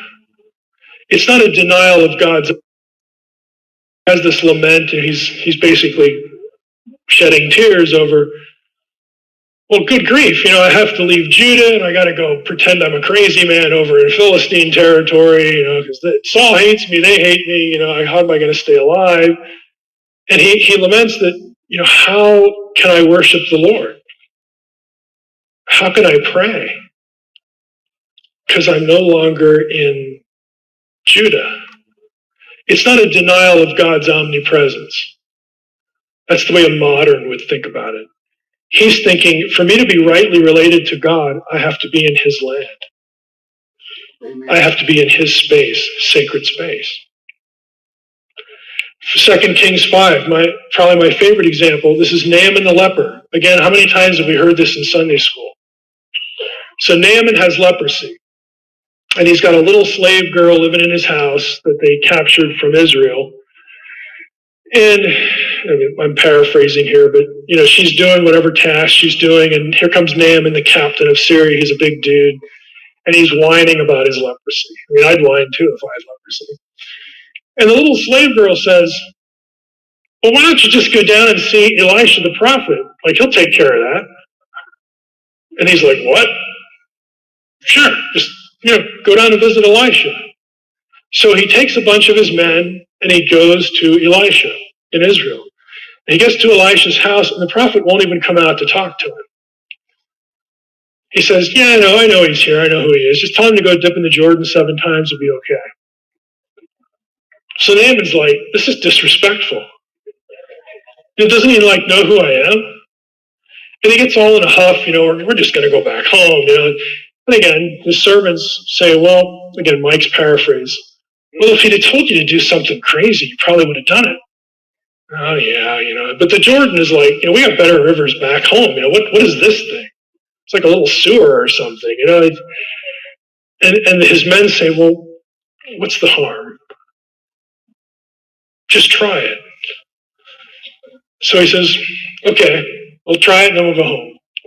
So he dips himself 7 times in the Jordan. What happens? You know the story. He's healed. So he can't believe it. He's thrilled. He goes back to Elisha's house, and this time Elisha comes out to talk to him. And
Fine-tuned it, baby. You know, my battery went out. I don't know how long ago.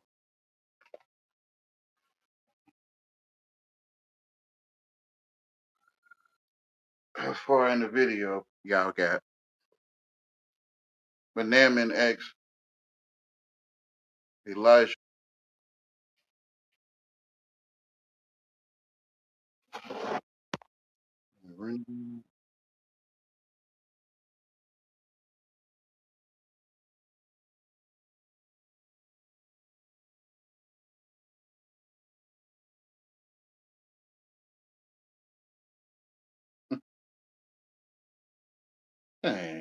dang, renegade, man. Oh, man. You really, dang, renegade.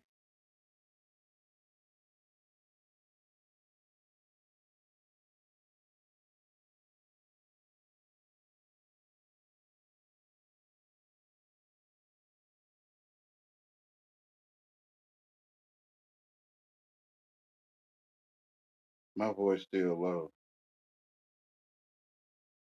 Dang. Cool.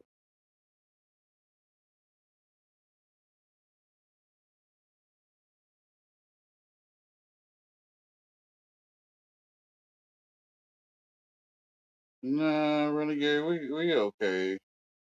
I hope you learned something from the video that we're playing.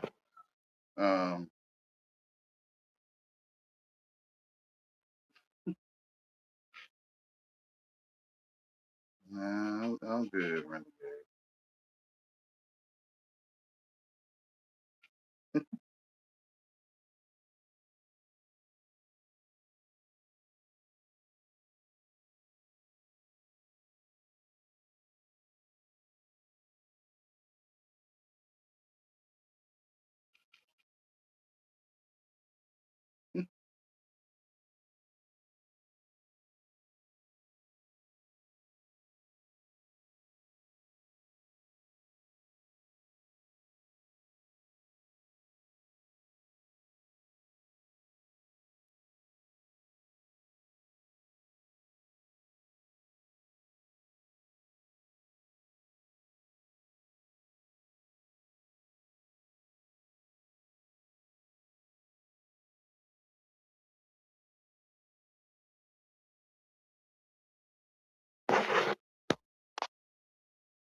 Hey, Tammy Lynn.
Trevor, you back now?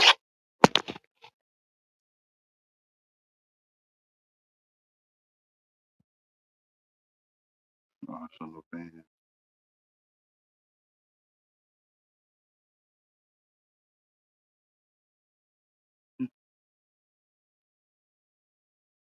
Yeah, I think I get it.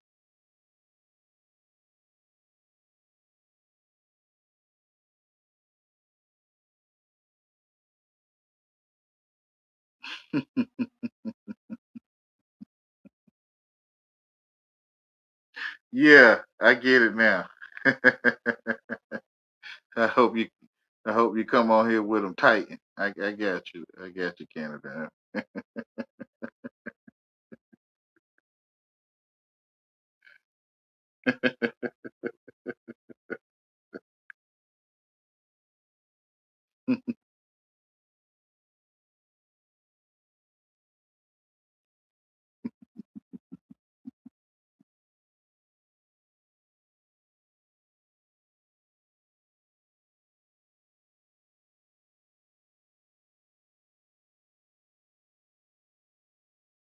Yeah.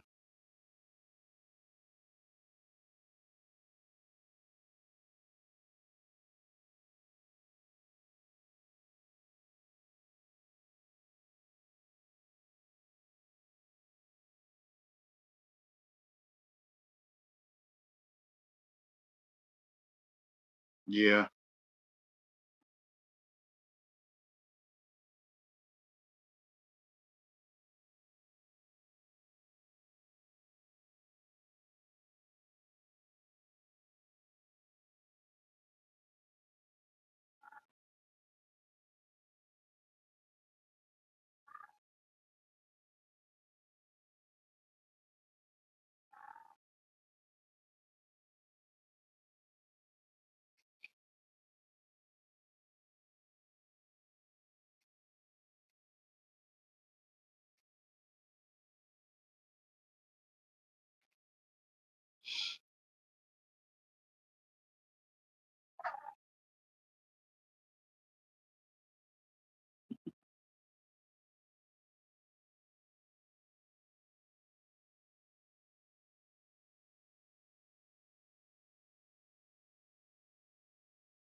I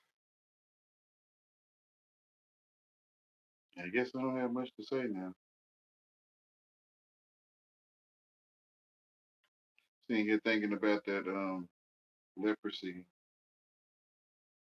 part.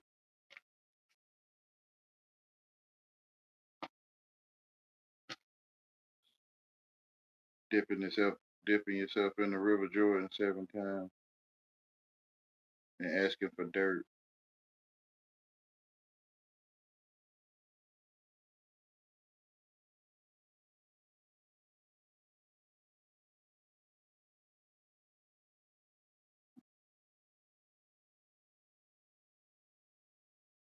Hey, man.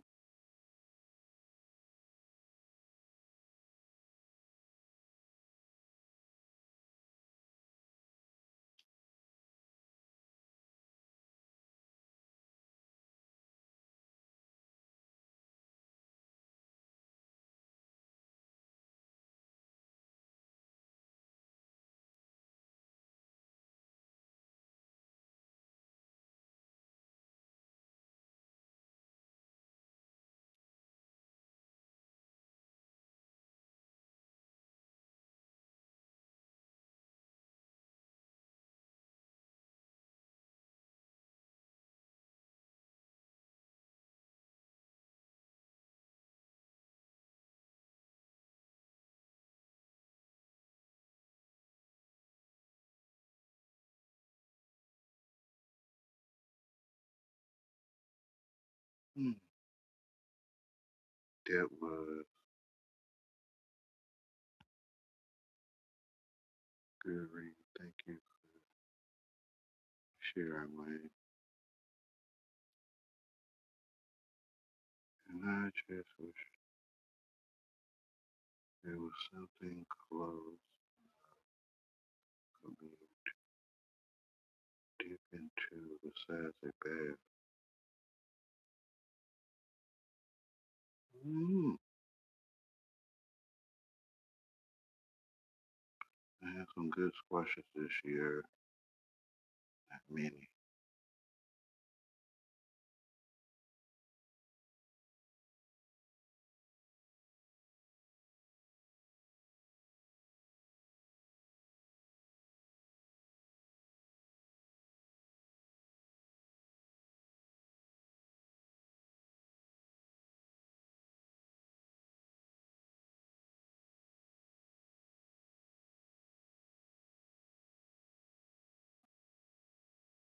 Crossbreed from my seeds. Okay. I wonder how they look.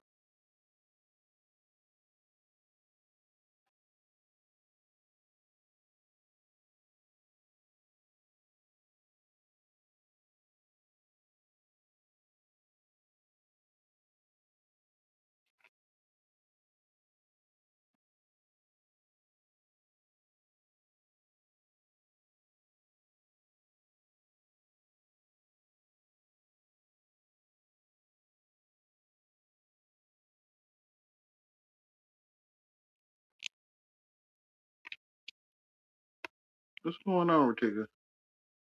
Hmm. What's going on with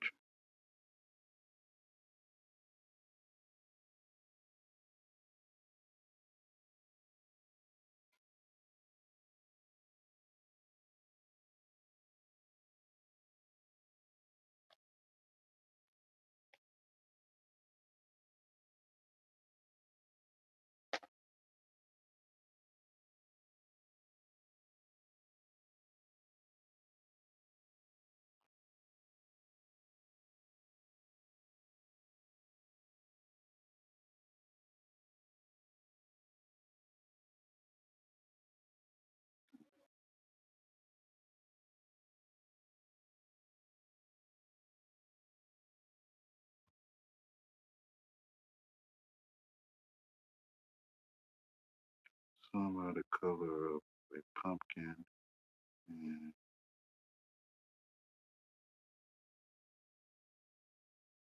shape of a zucchini? Wow.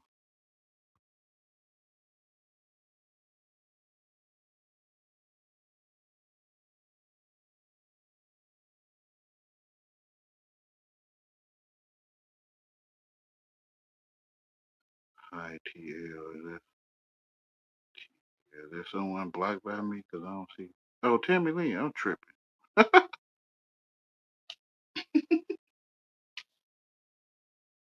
Hold on, y'all, real quick.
Man, baby, I love you.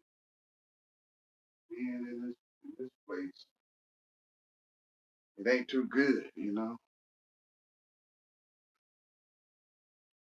Only with God is good.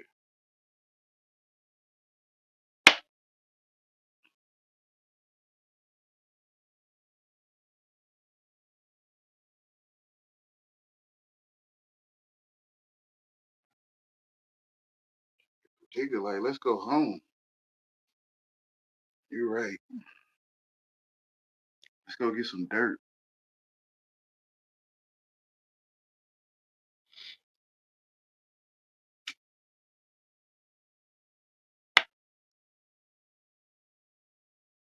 Like they use dirt to filter water.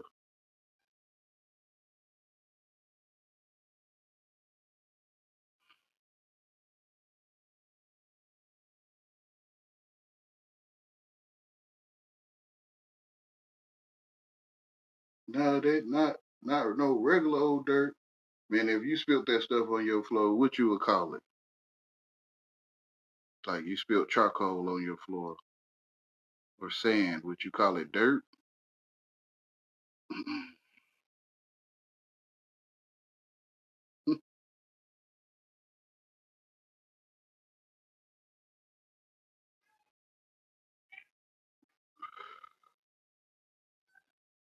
That's why we should dig our own well, right? Because the water from the top being filtered through the earth, through the dirt.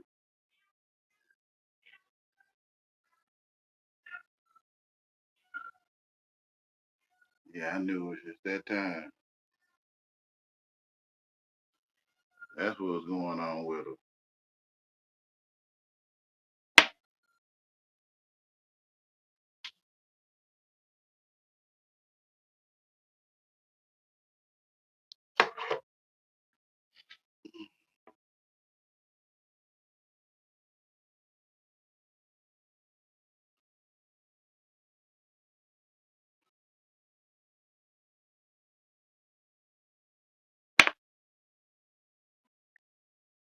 Return to real life.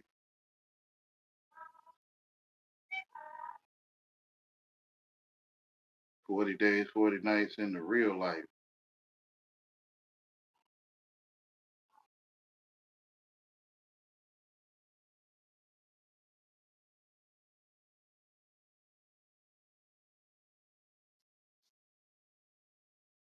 Yeah, I know, mama.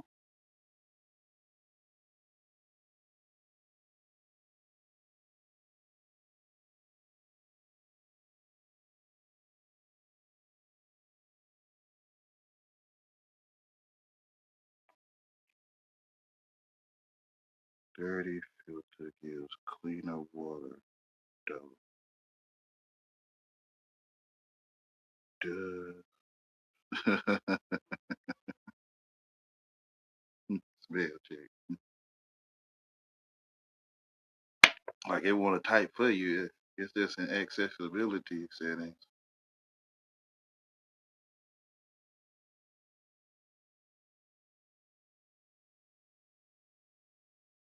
Keyboard settings.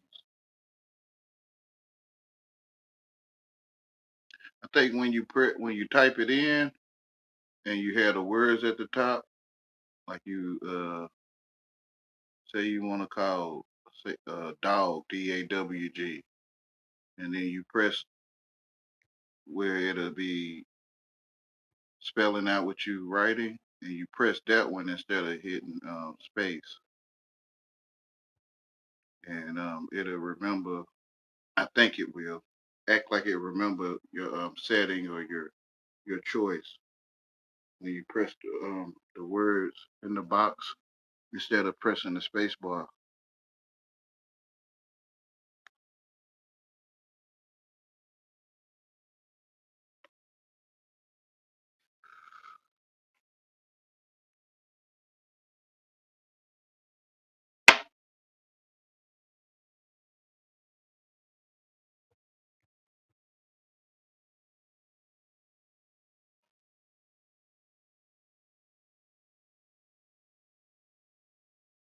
And I think it should, if you got that setting on, save your choice for spelling it.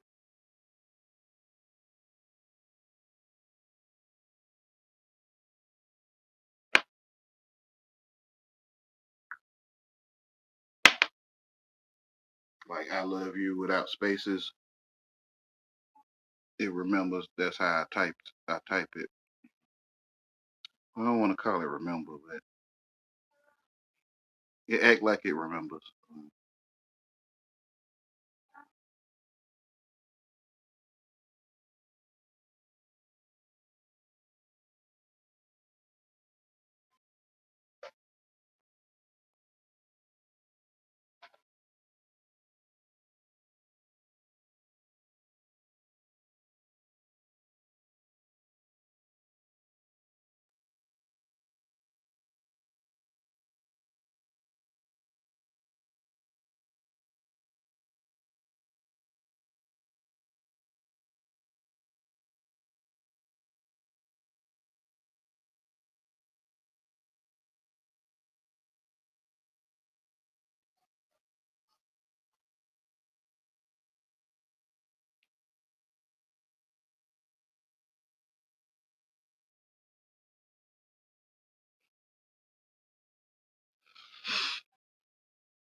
It does not warn me. It just puts.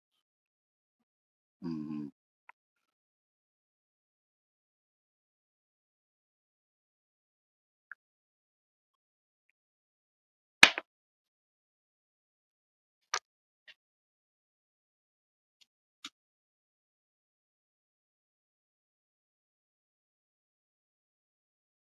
yeah, the accessibility settings seems to me like for handicapped people.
Never felt more like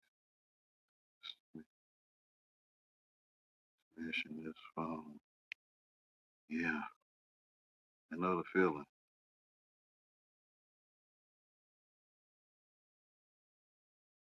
The clay and the iron won't cleave.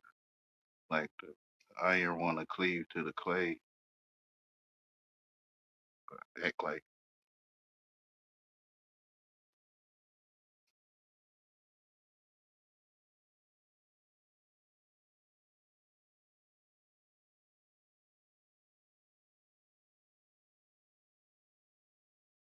that picture, that emoji you be using, ritualistic abuse. Like She love me, she love me not.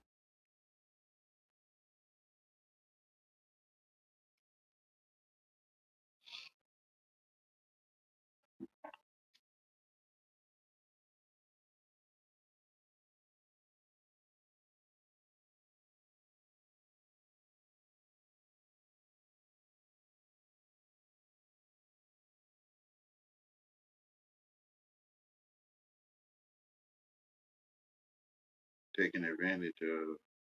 But it's okay. That's how you see it. But you know, if you're trying to be one of them, that's when you get the leprosy. Or you're trying to be one of them, it can make you upset. But that's the plan though. That's how they trick you into breaking your own heart.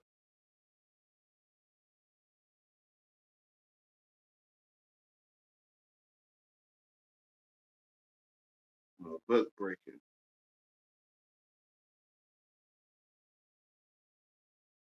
Mind screw. They in, they out. They in, they out. She love me, she love me not. She love me, she love me not.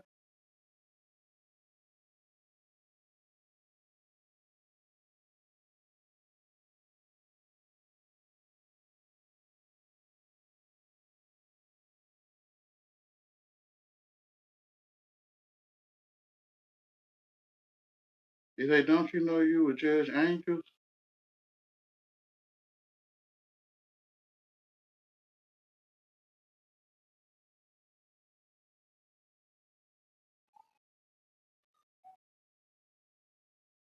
Entertaining angels unaware.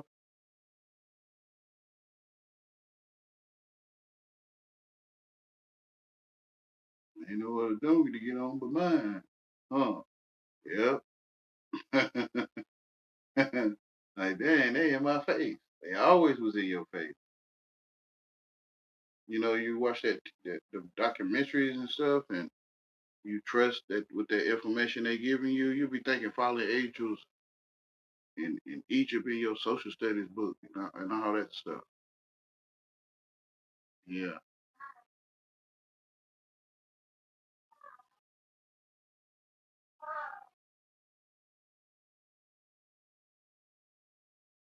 They in your face.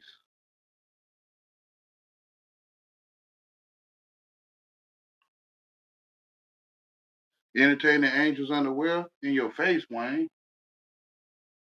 Familiar spirits in your face. Ain't no dang on movie called Familiar Spirits.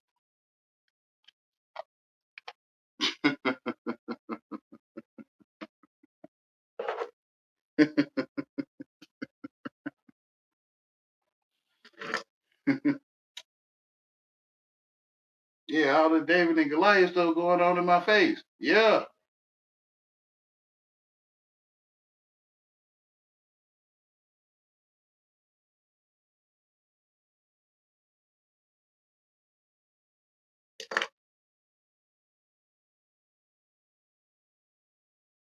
Period. You know that world, it be like, uh, the end is near. Um, the world be like, in our act, we'll show you uh UFOs. You'll be thinking you see that stuff. What they call it? The last days. This is the end of days. Yeah. When the end of days be, Wayne, it's gonna be in your face. Yeah, that's right.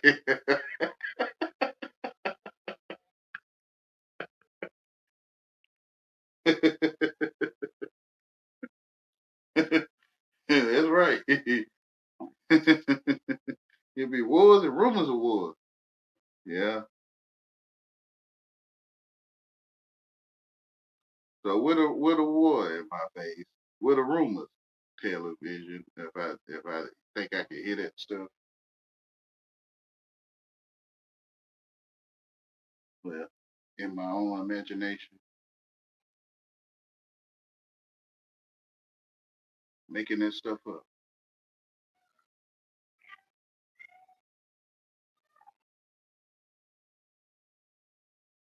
Them on your donkey in your face, that ain't made up.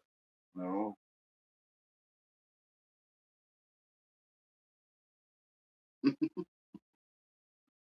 Yes, I know. They on my donkey in my face.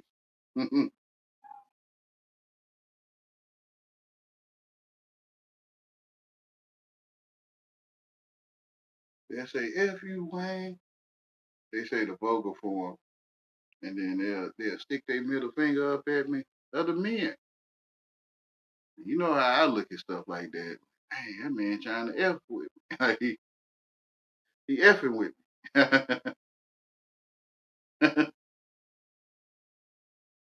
Man, we can't offend you. The only way to offend you, well, Wayne, it's up to you.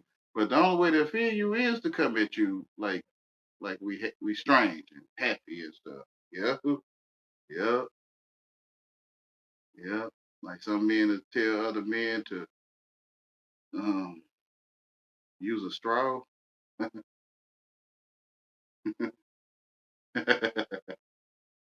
Some men tell other men to use their straw. You kind of get what I'm saying. It's like you have to talk strange to offend somebody, I guess.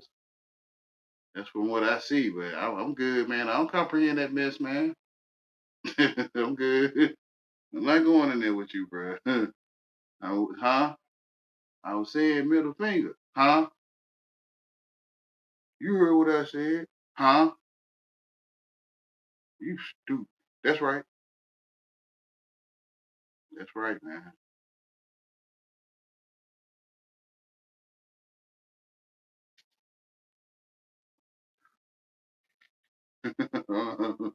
Man, I don't have to understand you, man. I don't.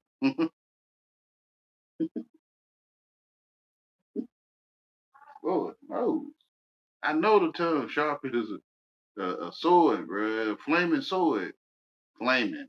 The tongue a flaming sword that cut right through. If you think you comprehend that stuff, you can hear that stuff.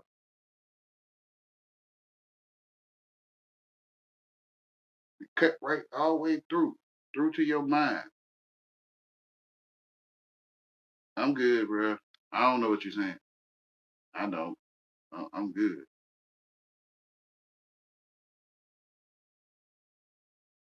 I don't have to comprehend people, man. Ain't that right, mama?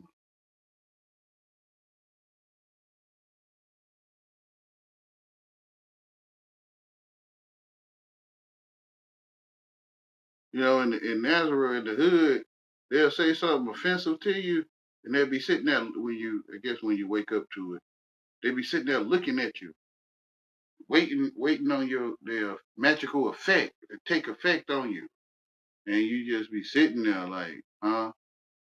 And they be sitting there looking at you like, you didn't hear me say about your mama, or you didn't hear me middle finger? No. My mama will bite you back though. If you bite my mama, she'll bite you back. She will. Whatever. She been telling me that. Thank you, mom. She been telling me that all my life, bruh.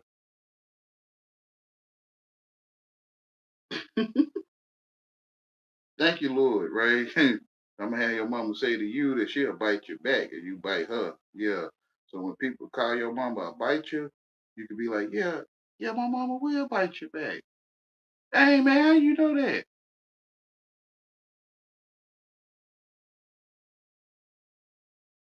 Like y'all watching me or something? Like, like how you know my mama will bite you back? I'm good, man. I ain't trying to go in there with y'all. Y'all play too much. Or you sore losers. I used to play with this friend a video game, and man, he would tell everyone around the world, Wayne his best friend. This is my best friend.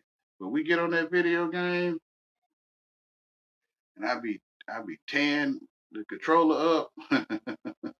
You know what I'm saying? Hood talk. and he'd be mad. He would be pissed. So a loser. Start talking about things that ain't got nothing to do with the video game. We'll be talking about Russia exists or not, and I'd be like, man, that's just paint. And then my friend playing the education game with me, he'll start wanting to touch on me and stuff. He started wishing me to sleep.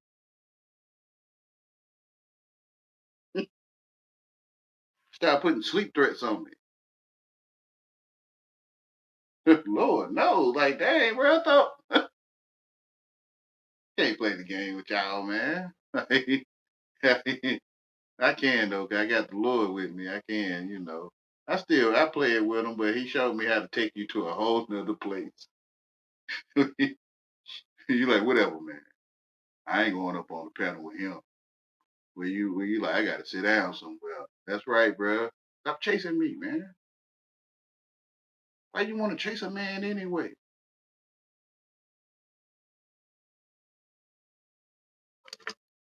They started to click it in like, man, bro, even though I don't like you and I think this for you, but dang, it is like I'm looking for you. Yeah, man. Like for you to want all that to be happening to me, you got to be looking for me, bro. You looking for a man.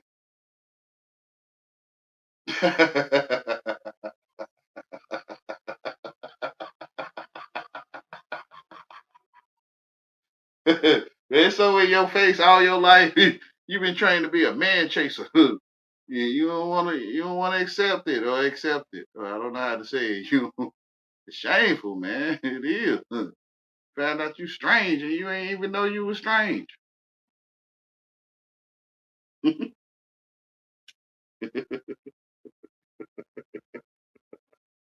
Lanes, bro. Lanes wake up, bro. It's over for all of this mess, man. The lanes don't want no man. Real late, well, lame. Some lame sleep, Lames don't want no man. A lame don't want to chase you, bro. That's why y'all be tagging you it. Y'all be like, tag you it. And lame, if he sleep, he be chasing you around the car and stuff. You know what I'm saying? It's sad. Devils don't cast out devils.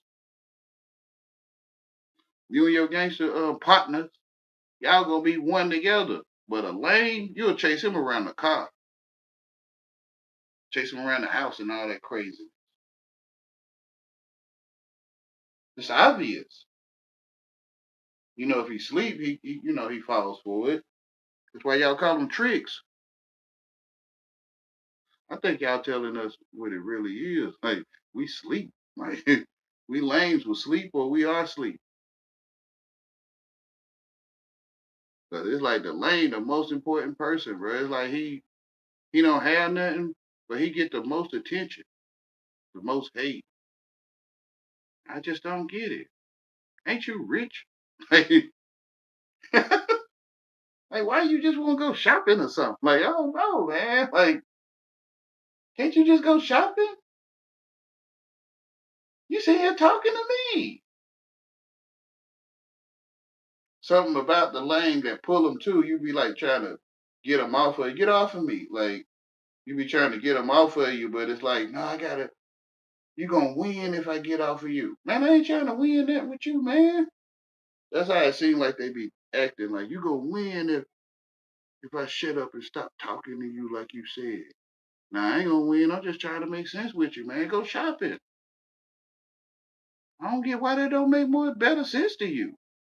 I don't know. I thought, I used to want to be over there. That's what I would have went. I would have went shopping. I ain't gonna be chasing no lane, man. You kind of get what I'm saying to you. I don't even know why they give you the time of day. If I was over there with y'all, I wouldn't get no. That's how a lame know, bro. That's how he know. He's more important than he know. Cause if he was over there, he ain't finna be chasing no man, bro. He going shopping. I'm going shopping, man. You feel what I'm saying to you? I got Look at the contract I pulled through. I got, look, you ain't even got enough of these. You ain't even got enough of these, look. Well, why don't you go shopping? I don't know. I don't get it, but I don't want to go over there with them rich folks, man. Yeah, we got all this, but we looking down at y'all. We ain't got nothing to do. It's obvious, bro. Y'all ain't got nothing to do. From our point of view, we thought y'all had a lot to do. You got PlayStations, you can go to Six Flags and all that stuff. You feel what I'm saying? From our point of view, y'all got a lot to do, bro. And I realized that, dang, man, I'm more important than I know, man. For all these rich folks to be stooping themselves this low. Stop talking to me, please. Like I'ma just jump out of the dirt and come satisfied. I'm not trying to satisfy no man.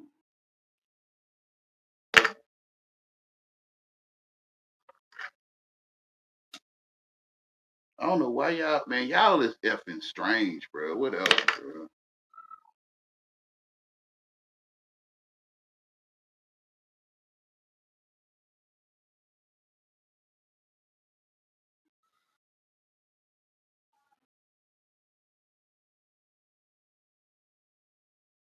And they so cool, like the world so down with it that they like, dang, Wayne, you not the retard. We are. Like, I mean, y'all so prideful that y'all will keep on challenging me that you look like I'm slow. Like, you feel what I'm saying to you? I learned how to talk like this.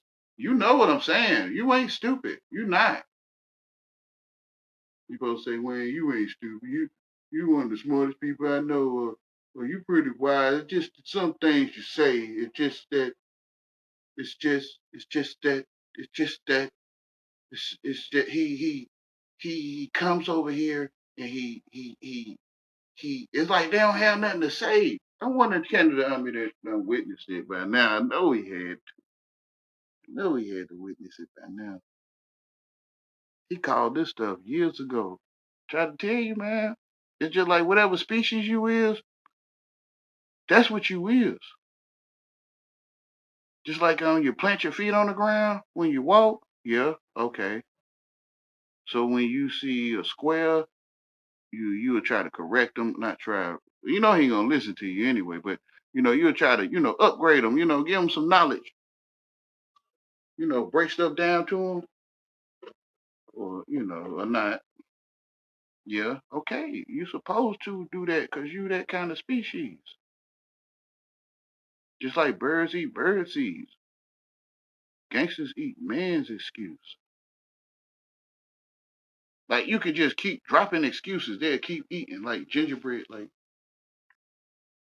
it's sad, bro. The first will be last. The last will be first, bro. For real. I love you. No did it. You might want to just go home, bro. I'm telling you.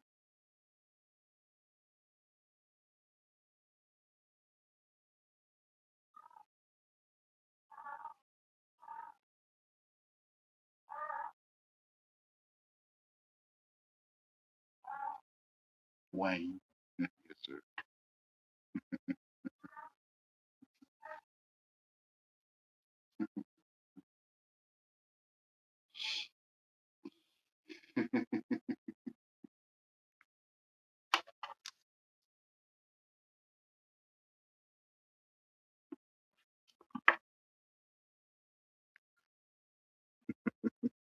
Like I've been on a safari, bro. This is crazy. A safari through the zodiac. Like literal, almost literal, like spiritually and figuratively. Like traveling through the dang on zodiac through a bunch of creatures, and they look like humans. Like, they look human. They Gemini's. They Taurus bulls. They Leos, they two fishes, they goats and fish. Um, what else they got?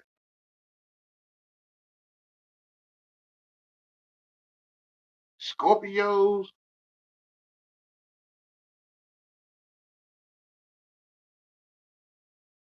Creatures. Hold on, y'all. So you saying you ain't got no birthday? I can hear right now. So when you were born, what was your birthday? Man, whatever, man. I'm forever, man. Yeah. So like you ain't got no birthday? I don't know, bro. Whatever. I'm not like I would never be like.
I be so slow.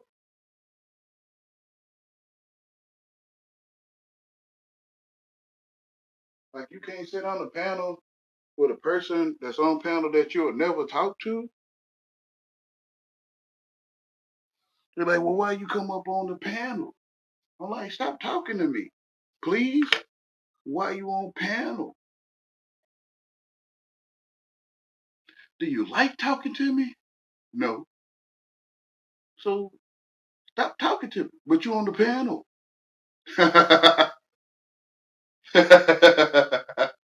Wayne, I'm telling you, bro, it's like I'm on safari, man. I don't know none of these folks, man. I'm just studying. I'm studying you. Like I'm studying you. I already went through this though in my real life in the hood. I do talk like this every day, all day. I don't think I'm lying to you. I don't. I don't have to.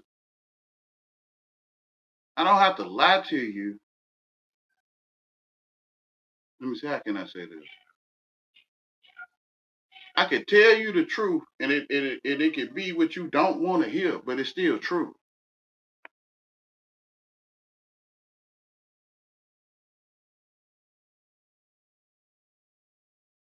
Or I could just tell you, I don't know what you're talking about. No habla English, or I don't want to answer that. You could just tell them the truth. I don't want to answer that. You ain't never have to lie. You could just tell them you don't want to answer, because that's the truth. But I think shame and fear, right, that'll kind of override it. You know, your coach is gonna see you. You know, your coach gonna see you.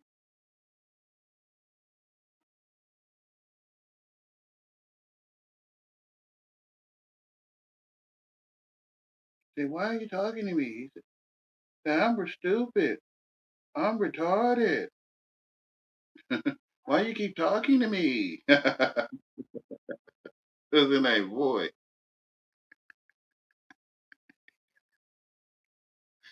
Oh man, I thought that was so funny, man.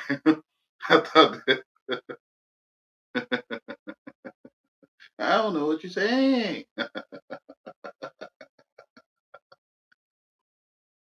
I know that's right, man. It works, bro. I'd be like, oh, okay. Yeah, okay. They're like, nah, I ain't answering you. Oh, okay, man. All right. With the shut your mouth.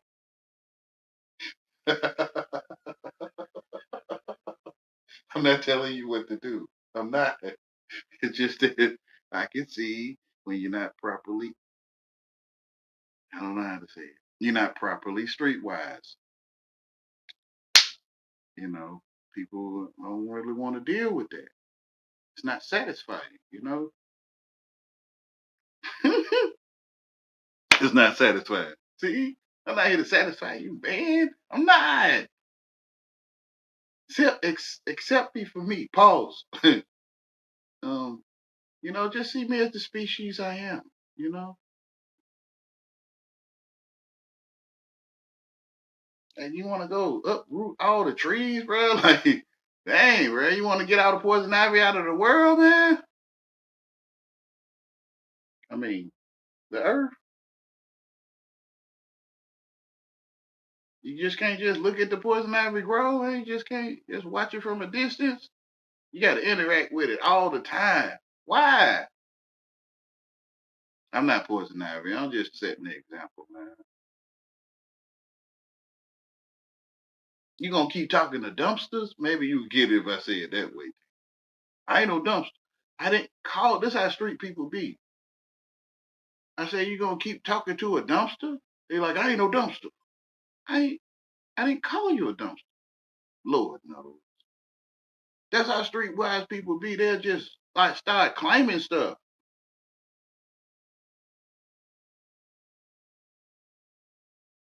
You know, when you talk to trash, who you calling trash?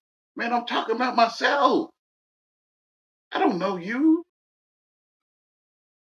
I don't.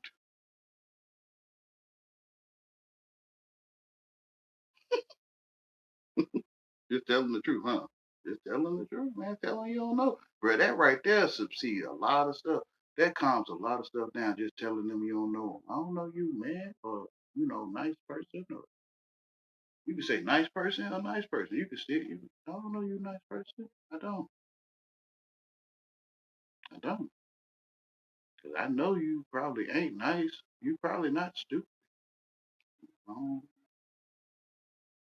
who you calling stupid? I ain't. I said you're not stupid. Bro, it's like you talking to a dang on they call it a big wheel or something, a go kart. Street people always. What you say? Arsenal. What did you say earlier? Something about screws.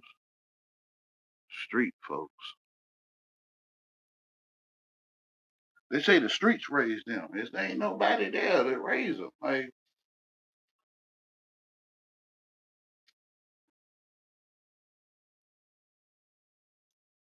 I think the guy we listened to earlier, he was talking about bastard, the fallen ones, something like that. Yeah, the streets raise them, so they don't have a father God. They claim. I guess they move like.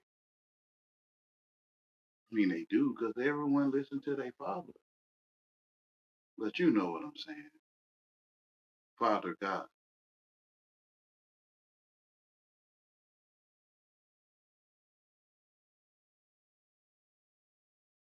When Yahweh take claim to that spot, they don't step on that spot. Oh, that's why they be jumping all around the place.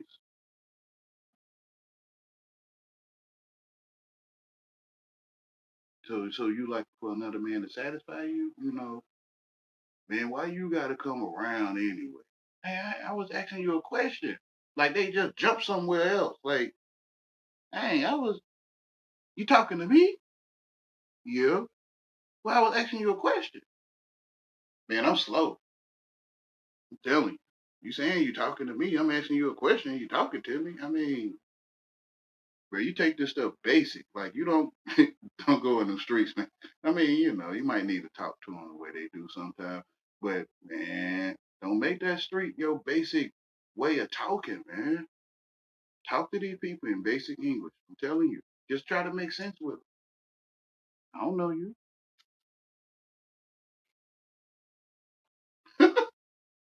It's simple, bro. It really is. Tell them the truth.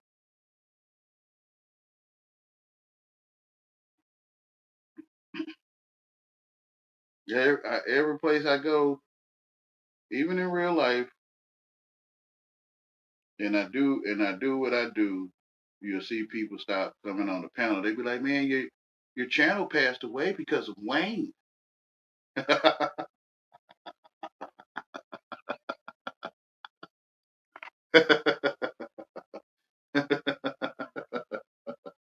UEP, a little bit of Truth Zone, Charles was, and oh yeah, there's one guy, man. I ain't gonna say his name.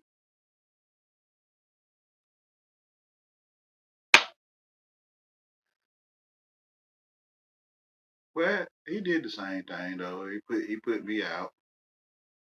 Like, man, you taking over people's show and stuff. No, man, I ain't trying to take over the show. I'm actually talking to myself. You want me to mute?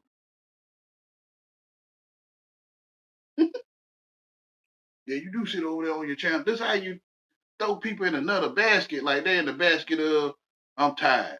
And then you like, yeah, I'm talking to myself, man. And then they'll go in another basket called, yeah, you do be sitting over there on your channel talking. Man, I went over there one time. This man was sitting up talking to himself. Somebody sitting on the couch talking to himself. He says that. He do. He says that. You'll jump in another basket. And if I was you, man, I'm telling you, I wouldn't talk to me. If I was you, I would. I wouldn't waste my time with lames, bro. I'm telling you. The first will be last. The last will be first, bro. For real. For real. It's true. But I know, man, y'all gotta stand y'all ground, man. Y'all gotta keep on trying to challenge me. You gotta keep on wanting to challenge me. But I'm telling you, if you just try to use basic English, like when you do, you know, you be doing your little contracts to wash windows and stuff. Yeah, okay. You probably use basic English with them. Probably, I don't know, cause y'all upgraded now. Even the commercials upgraded. All of y'all upgraded. Damn near. Yeah, I be swinging with them. You know, I be spitting it to them. Yeah, that's what I'm talking about, bro. So you don't use like basic English, like you know what I'm saying? You don't use that.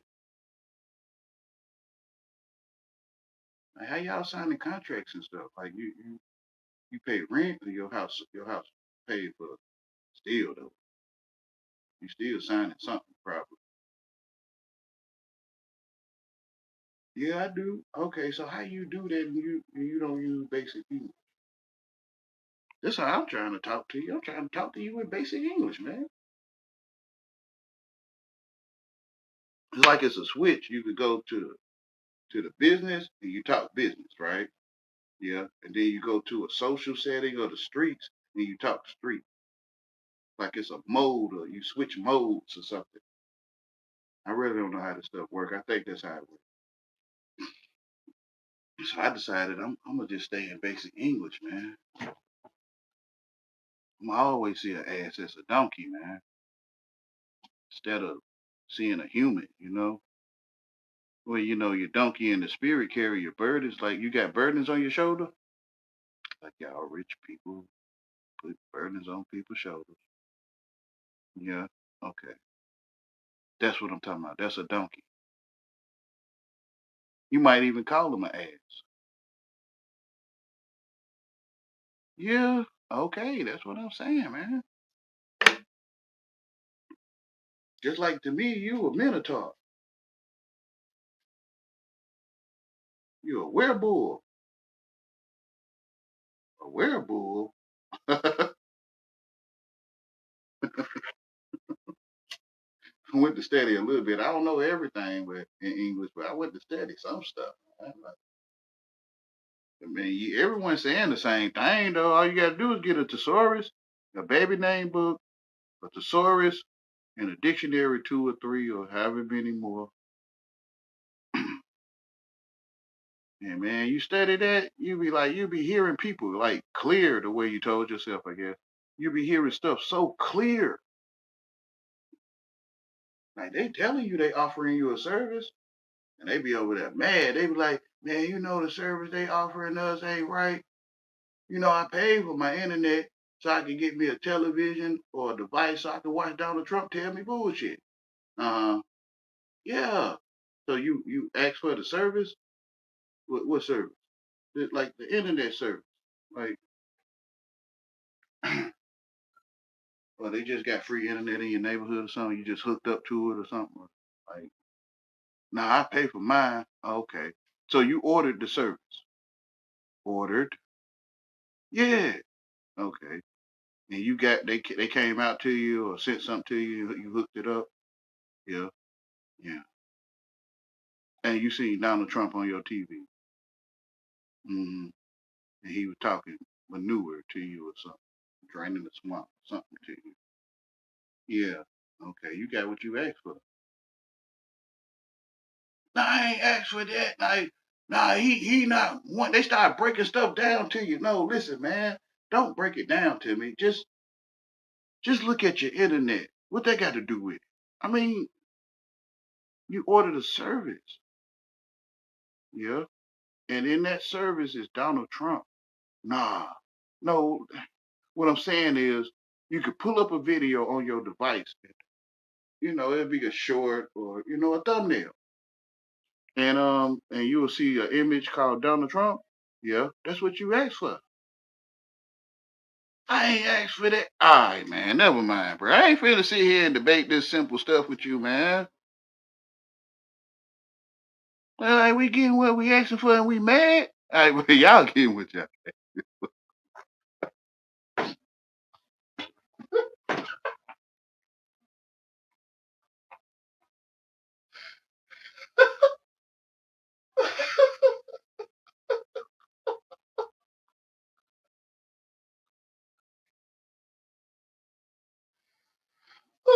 I'm on the floor laughing.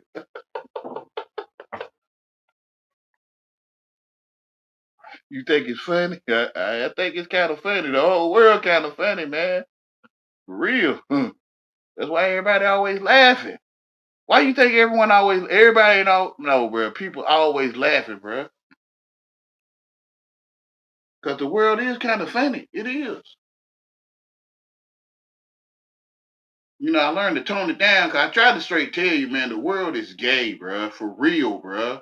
But there you go. You always want to allude to the Homo sapiens, and you always want to allude to what's their name, the Super Saiyans or something like.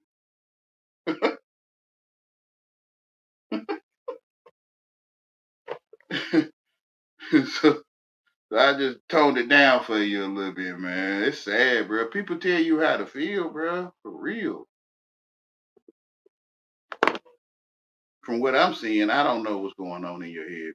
But from what I'm seeing, bro, it look like people tell each other how to feel, bro.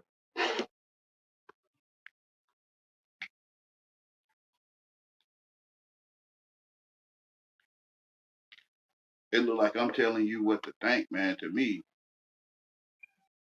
And you gonna deny it because I'm lame. And that's what I'm saying, bro. It's sad. Like a servant, he could come in your house and he can know the ins and outs of your house. Your maid, your servant, your truck. Like you send them to the truck to get the hammer and nails or something. You send them to the truck to get materials. Yeah, your servant. Yeah, he probably know your truck better than you do. You know when Mama had that she had that gift for that amount that she was gonna give you to get them shoes or something, and you peeked it out in her purse or something, or you peeked out the conversation with your daddy or whoever. Yeah, okay, that's what your servant doing. He's sitting there peeking out the half sausage biscuit you got sitting on the dash, right? You kind of get what I'm saying to you? Lame stuff.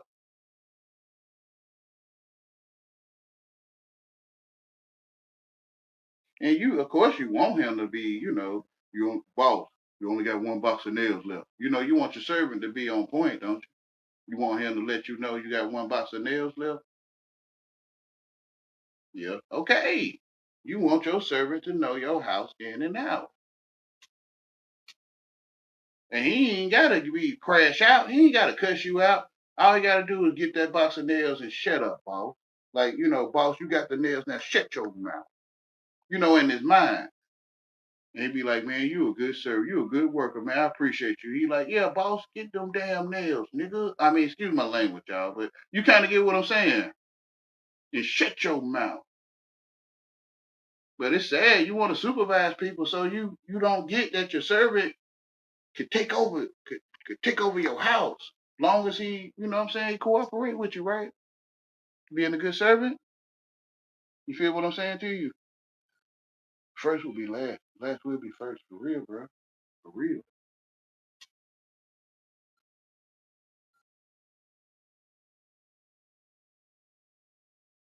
But they actually think in the 31st century, gangsters still gonna be on top or something. Like they really believe that stuff. Arsenal. They think in the 31st century, if it's such a thing, right? That Arsenal still gonna be, you know what I'm saying, the thing. The soccer team, Arsenal. Thank you, Canada. Richard Andrews. Thank you. Oh yeah.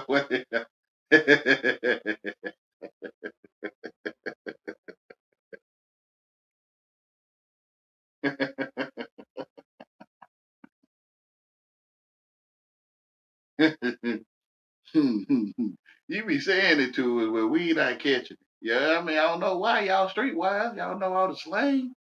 I don't know why y'all not catching it. I do know why. You hate lanes. And when a lane speak, it's just blah blah, blah blah blah. You, your whoever, you know, your loved one, blah blah blah, blah blah. You ain't got blah blah, blah blah blah. Stop, blah blah blah. Like you might hear stuff here in between, but the rest of it is just mumble, mumble, mumble, mumble, mumble, mumble. You ain't stupid. Mumble, mumble, mumble, mumble. Like you know what I'm saying to you. It's sad, bro. Because the program says don't listen to a non-qualified person that's not qualified to tell you stuff it's qualified for. And you supposed to not listen to me because the program tells you to do that. You gonna go to the tire company and get a mattress? No, that's what I'm saying, bro. So you gonna go to a lane and get home to God?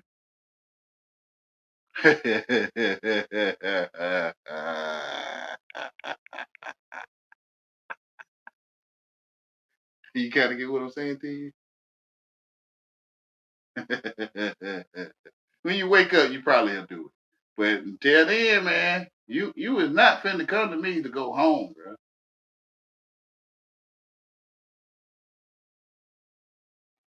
Blah blah blah blah blah. Come to me. Blah blah blah blah blah. Home blah. You feel what I'm saying to you? I know it. If I was you, I wouldn't talk to me because you know you cannot hear me. You know that.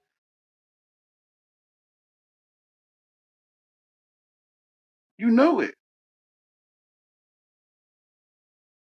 Just like I know it. Why do you be talking? I be talking to myself, man. I'm lame. You answer yourself too? Yep.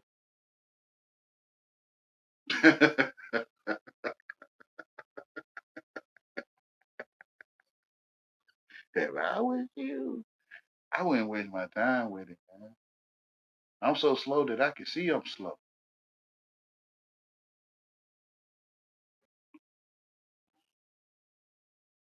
People were trying to tell me, like mine's out, he was like, man, you ain't slow. Nah, man, I'm slow for real, man. For real. I can see I'm slow. I don't understand why y'all other men looking for other men. I don't understand it. I don't get it. I'm slow. Why you want to wrestle in the grass or penetrate him with objects. I know it sounds nasty, don't it? I mean, I'm just basic regular talking, like wrestling in the grass. Y'all done fell out, and some of y'all, want to penetrate another man with objects. You feel what I'm saying to you? Like, why y'all want to do that? I don't understand it. It's nasty. It is nasty. Now, man, talk to you, you start feeling like you want to touch him, bro. I don't get it. I don't. It's like, man, you ain't satisfying me. I think I want to put my hand somewhere. Why? Why you want to do that? You not satisfying me? Bro, you gay? No. I don't know. I don't know, bro. I don't know. What entices y'all? Like you enticed. No, I ain't enticed. You mad. Yeah, okay. Whatever.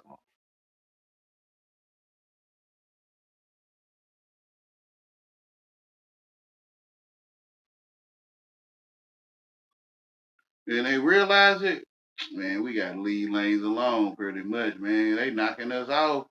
Like by just we talking to them, we wrong. Yeah, you in the wrong just talking to me. You ain't supposed to talk to me. You don't get it? You talk to that crazy man? I heard you was over Wayne house.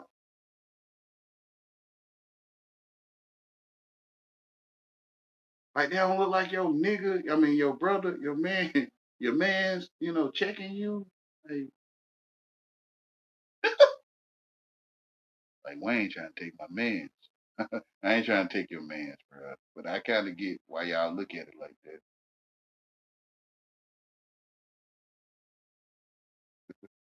Oh, you listen to Yahweh? You you gonna let him take you from me? Why you won't choose me? Hey, bro, this stuff is crazy. I came on YouTube and did it. What I already do in real life.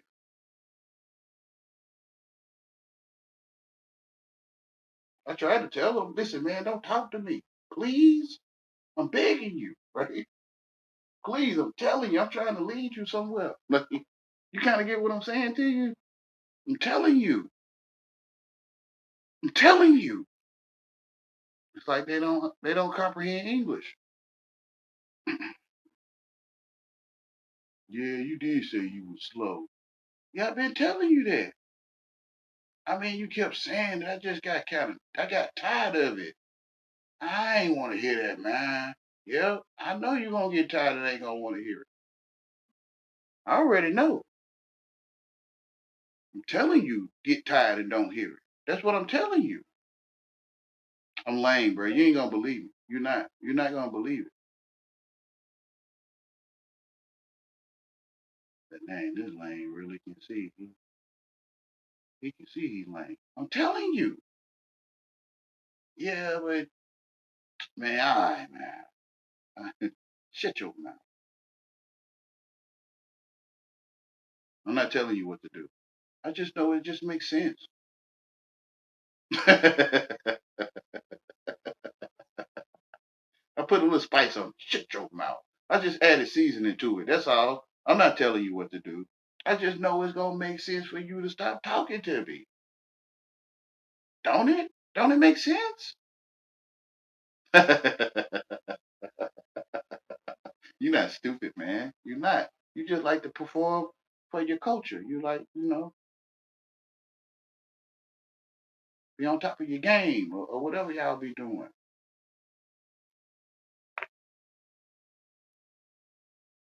I'm sitting here watching you Nazarenes or you hood folks all my life. I'm sitting here looking at you. Wonder what the heck going on with you. Do you know I ain't do nothing to you?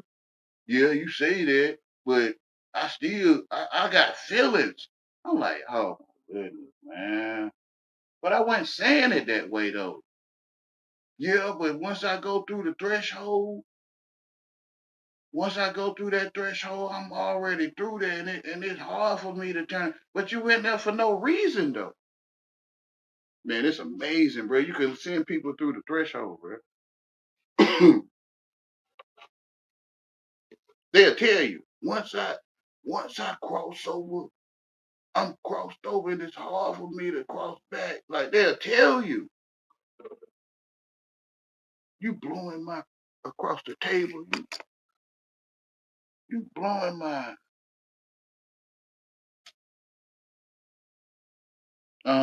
across the table. If I was you, man, I wouldn't talk to me, man. You're gonna be getting blow across the table all your life because of me. And then you're gonna start wanting to touch on me. I'm trying to tell you before you get there.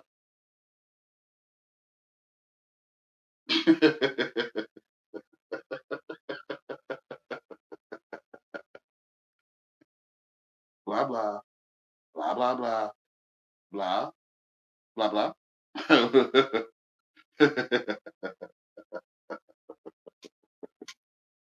Maybe if I talk to them like that, they'll get it.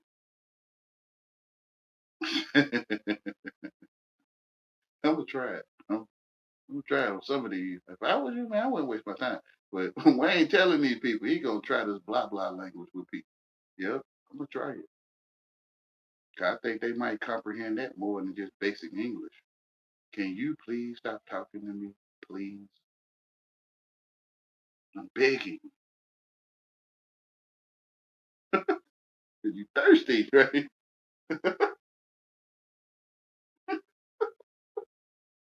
you thirsty, man. You can't stop cause you're thirsty. And I'm like, look, crowd, can you see that he's thirsty? And some of them might be like, yeah, he's thirsty. And I'm like, I told you. Like, Wayne really is doing this stuff. I'm trying to tell you, man, truth in your face. It ain't no need to do this, but you know, them rich folks. It's easier for a camel to get through an hour needle than a rich man to get in there. You laughing? Yeah, man. This stuff is kind of funny. It is.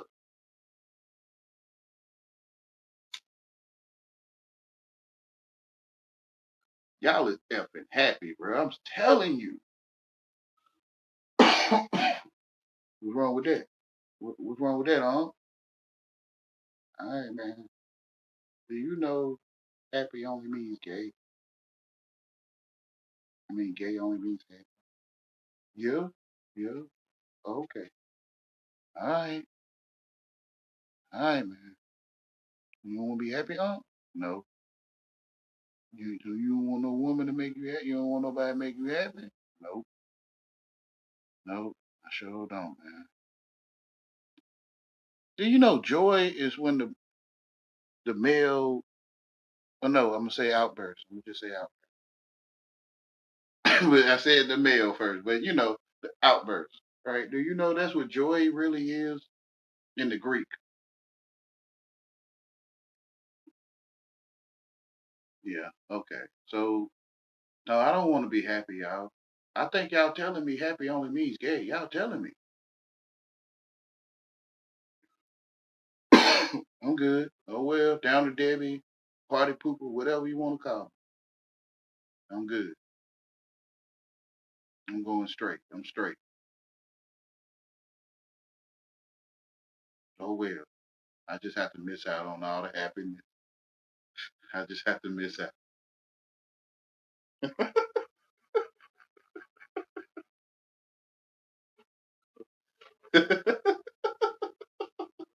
They say I was happy about how I was feeling that day. I said you was gay? No. Oh man, happy only means gay, man. Yeah, yeah, yeah, but not like that. I ain't talking about like that. I'm just saying simple. Happy only means gay, man. That's all I'm saying, man. I'm not trying to talk to you, freaky. Bro, this the freaky. Bro, I'm not trying to talk to you, freaky. It's like out in the open, freaky. Like it's not even hiding. It's not even hiding from me. I don't know about you. It's not. I don't see. That's why trusting man is foolishness. It is. Cause man very well know, man. We all happy and we upset with you because you don't want to be happy. Yeah, I see. I think I see that.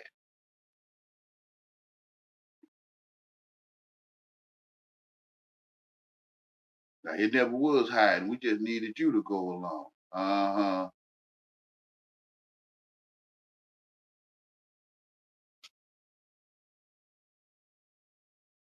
You got children? No, I mean, I'm not lying to you. Only the Father has children. You know, everyone is that immaculate conception, man. But only the Father has children. But yeah, I have went through the process of a scene that looks like, yeah, yeah. So when you see him, you wasn't happy. I I think I was. I'm not happy no more.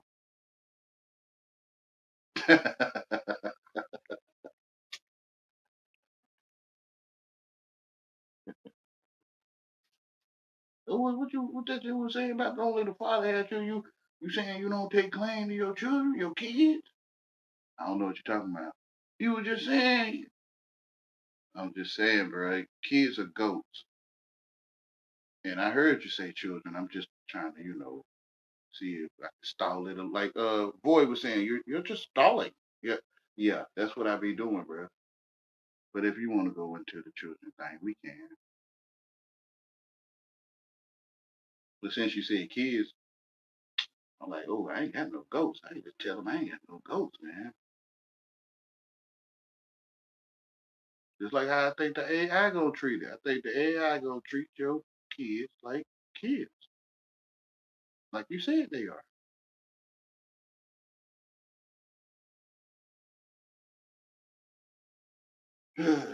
But I'm lame. I ain't graduate. I can't tell you. Blah blah blah blah blah blah blah blah.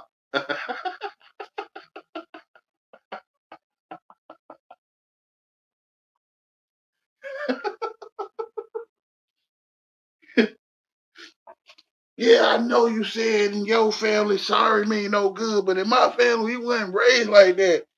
I'm pretty much gonna keep telling you I'm no good. I see. Hey, that's what you telling me.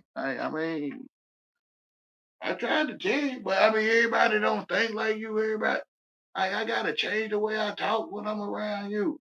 And I'm like, no, I don't eat manure and pass away, right? Like, I don't want to eat manure and pass away. Yeah, okay. So why would you tell me to eat manure? Why would you tell me you're sorry? Cause you're sorry? But we don't mean it the way you saying it. All right, whatever. Okay, I kind of get what you're saying. Kinda. I always tell them, I kind of get what you're saying. Kinda. I'm partially, I'm educated, man. 1 plus 1 is 2. You know.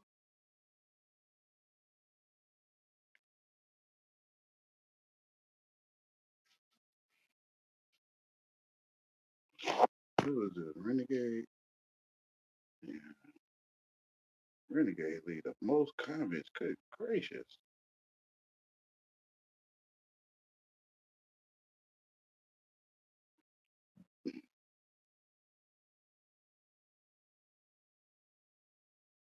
No, no link today, Renegade. Unless someone else asks that I would talk to. But no one asked that. Let me see that I know of. I'm not fooling up with you tonight, Renegade. You're already displaying your energy.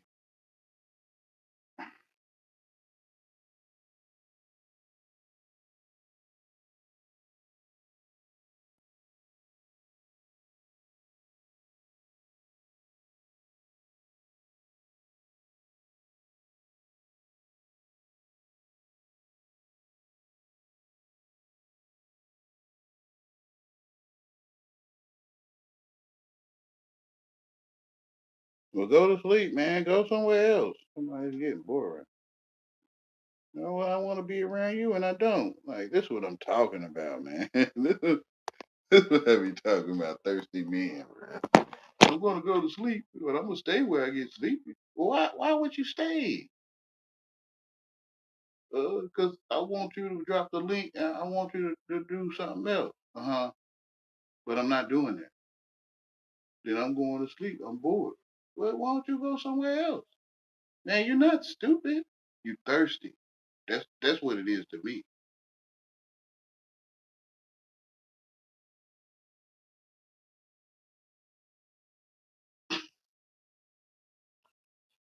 They claim there's a million places to go in the world. They choose to sit up with me.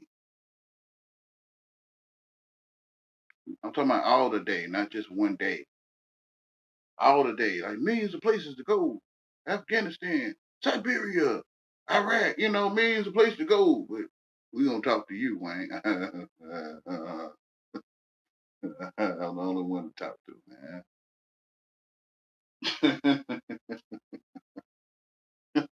I'm bored. Why don't you go to Iraq or something? No, we got situation. We who? You know the U.S. Had you heard of such and such numbers and such and such man? I think I have, man. Yeah. We got that situation going on. But, well, is there any place you would like to go? Bahamas or something? Hawaii? Why don't you just go there?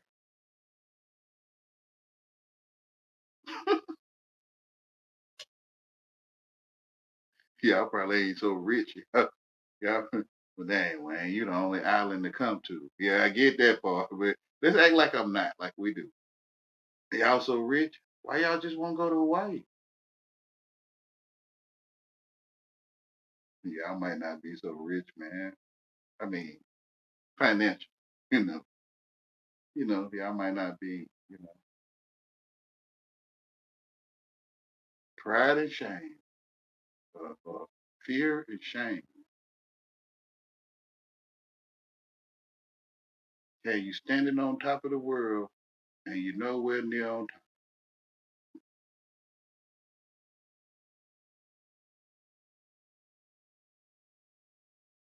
Yeah, we sitting here getting bored with you.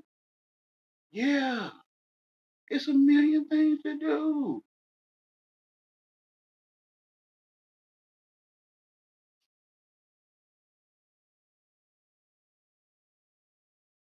Twirl my thumbs is more funny than this. Yeah, just go twirl your thumbs, man. Hey, bro. Hey, do you know that? Yeah, you say it all the time. You're not here to satisfy a man.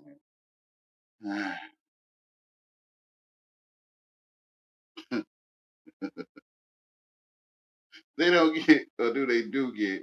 You already done talked to us. I already done talked to y'all, bro. And whatever kind of species you is, you are. You are that. I can guarantee you. Blah blah. Blah blah blah. Like you feel what I'm saying? I can guarantee you hear blah blah. Because that's what kind of species you are. You hear blah.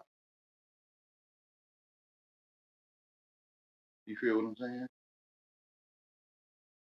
Blah blah. Saying. Like you feel what I'm saying?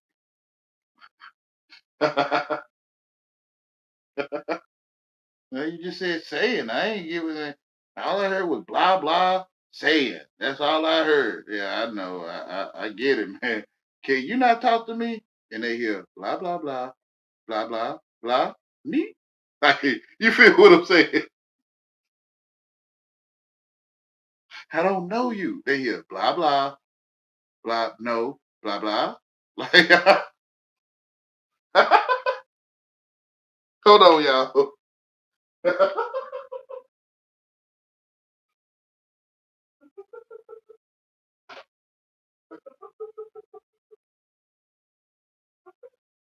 Lord, no.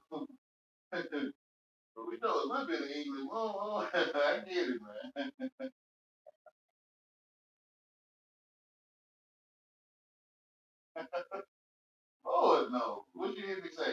blah, blah, blah, old. I said, Lord knows.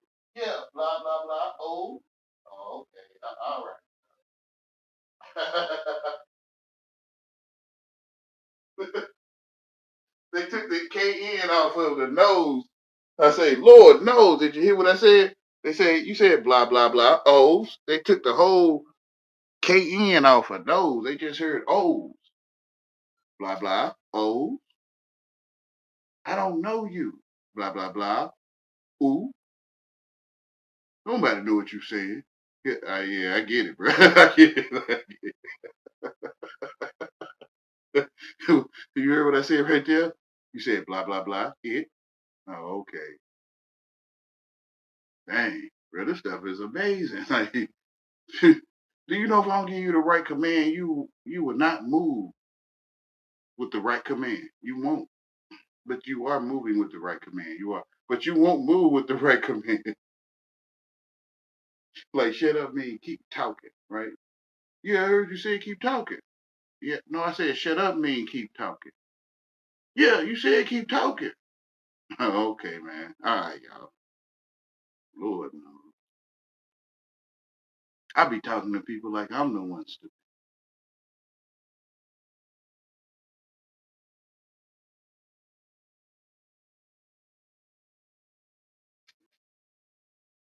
Now, you come with love in your heart, then I can feel the love in your heart.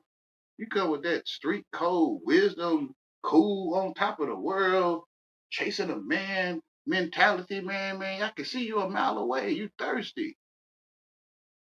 And you probably don't even know that you thirsty. Some of y'all don't even know that. I think. I don't know though. Happy. I mean, you know you're happy though, right? Yeah. Okay. Then you do know, but you all right, man. I don't think these folks, y'all say, them folks did to the ancestors and they the Duke University Blue Devil, you know what I'm saying? Yeah, but they nice to us now. Uh, and, and they got laws in place where they can't do that kind of stuff. Man, I think you still hang out under the tree, bro. Like, when your family have a cookout, you hang out under a tree or something. Yeah, okay, bro. You get cotton t-shirt? Yeah, I only get cotton. Okay, you pick cotton t-shirts. Whatever, bruh. To me, they offered these services and y'all took them and y'all, I don't know, y'all rebelling against God. So you think you rebelling against the world who offered you cotton t-shirts? They told you it was $4.99, $7.19 or whatever, right? Yeah. And you gave them the cash for it.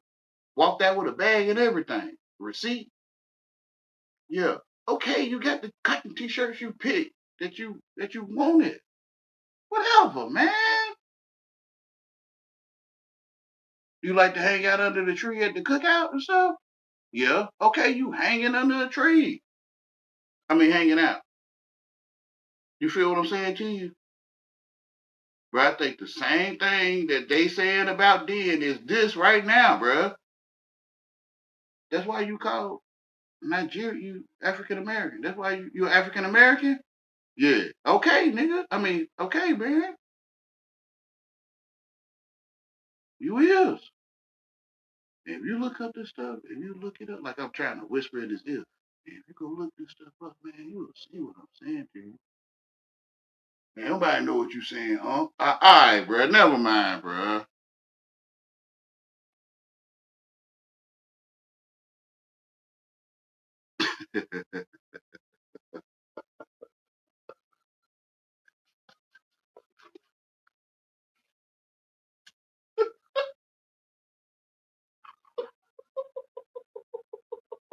It's like I'm crossing the River Jordan, man.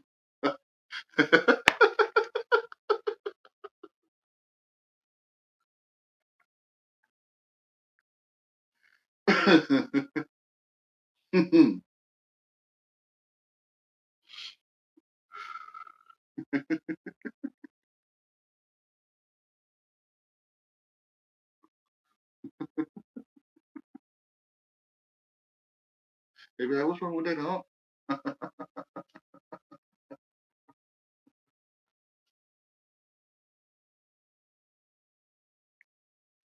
What's wrong with it? You like to lay with people you don't like, man? I mean, I be wanting to do my thing. I ain't trying to settle down. I ain't. Now, you think something wrong with that, that you like laying in dumpsters, man? Nah, I about ran into one time. I would get chased by the boat. I about to jump in that. And you was gonna lay down in there and stuff and like it. Nah, I wasn't gonna like, but I was gonna like the day if they didn't see me in there. Yeah, I was gonna like that. Yeah. Uh, so why would you just do that without them chasing you? Nah, huh? Okay. So why would you lay with something you don't like, bro? Damn, you smart as hell. I said L-E-L. You smart.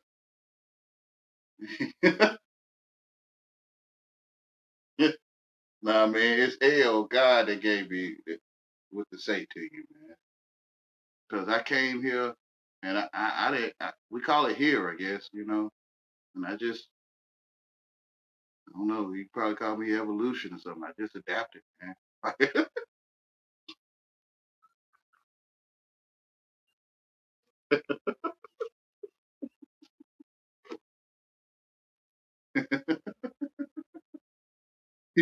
She was always like this, huh? Yeah, I was always like this, bro, laughing at myself. And what I think of myself when I think about y'all. I'm wondering why am I looking for a man, bro, to wrestle in the grass, bro? I just don't get it, bro. I just don't like why am I doing that? As I watch you wrestle in the grass, or when I did get caught in those situations when I was younger, and you go through the most horrifying thing, bro. Like you smelling another man's funk. This stuff is horrifying, man. You kind of get what I'm saying to you. I don't get it. You want to put something in them? Like, I don't get that either. I don't get that either. I don't get it. I think it's disgusting. You gonna put something in that man? Like I said, the Charles was talking about Ichabod Crane or something, and I'm like, man, you just gonna walk around with a man's head? Like you just go. Like that don't sound like in my head. I was thinking, I'm like, damn, that don't sound gay to you. Like, bro, that's some freaky stuff, bro. Or whatever. Why would you want to touch a man? I just don't get it. I just don't.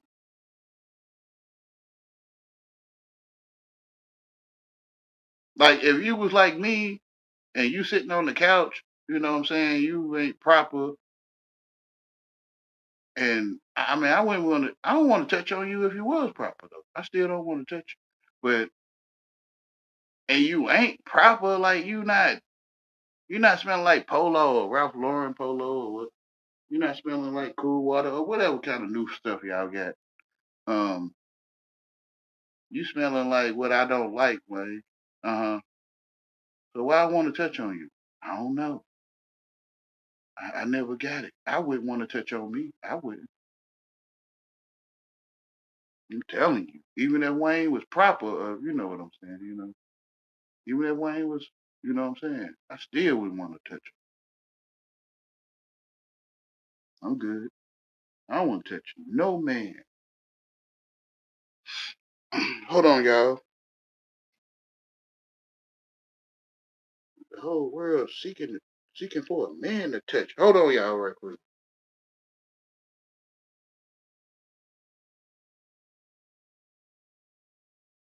They don't even see like, bro. You looking for a man, bro? Yeah, you wrong. You ain't right to walk in. Like, man, you looking for a man.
They be like, what's wrong with that, huh?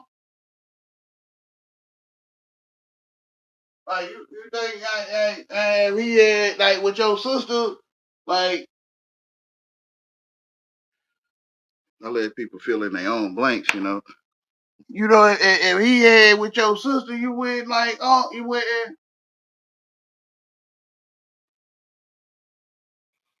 Man, trusting man is foolishness. It is.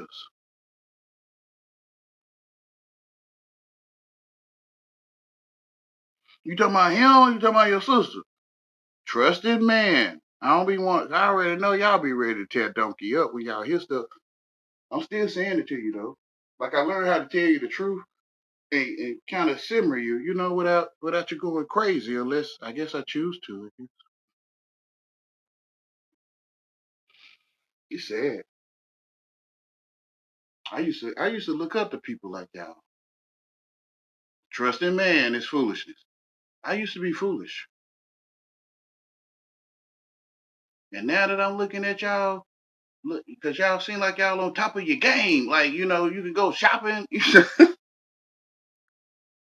You know, you can go to Six Flags and stuff that I used to wish to do. You know, Mount Rushmore and all that stuff. You probably even go to the telescope in Florida and look at Saturn. You know, you feel what I'm saying to you? And then now I'm here where I am and I'm looking at y'all and I'm like, man, yo, man, whatever, man. I want to say y'all nice folks ain't stupid, but whatever. Like y'all could go shopping, go watch a movie or two, you know, go pick up something, you know what I'm saying, one night, you know. I would sit here and talk to me.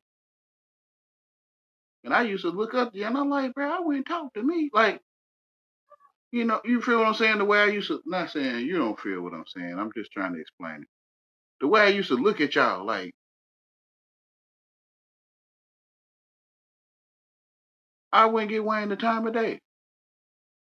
The way I thought rich people would do.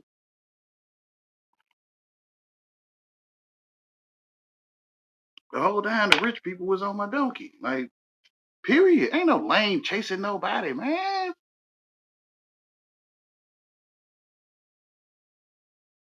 I've been watching it long enough to see that we talk different. We on the grind, or we what they say we lit, whatever. Y'all saying different ways of saying the same thing, man.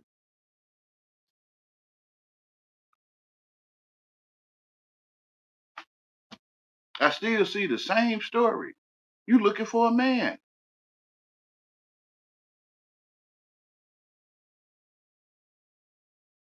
to do whatever, party, um, not be satisfied or whatever. I learned how to talk around your head and still tell you about yourself. You kind of get what I'm saying to you? Because I learned the safe words. You know, duh. I don't know whether to move or not. Like, my nephew told me in real life, he like, man, you know, some of that stuff you be saying, you know, I mean, I get it. Some of that shit be pissing me off. And I'm like, dang, bro. I'm not talking about you though, man. I'm not talking about you. You do this kind of stuff, man. You looking for a man? Like, nah, I ain't looking for no man. I mean, I know shame and fear, right? When you eat from that tree, you'll start feeling let me say it this way. When you start feeling shame and fear, you ate from the tree. Period. Telling you. When you eat from that tree, you will surely go in debt. Surely.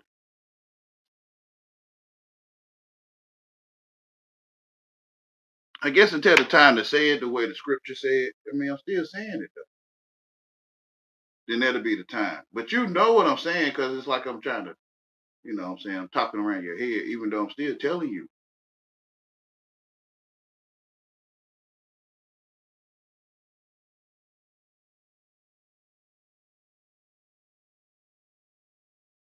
So when you hear me talking and I don't even know you, I don't know you, and you hear me talking about you, because you talk about one of them, you talk about all of them.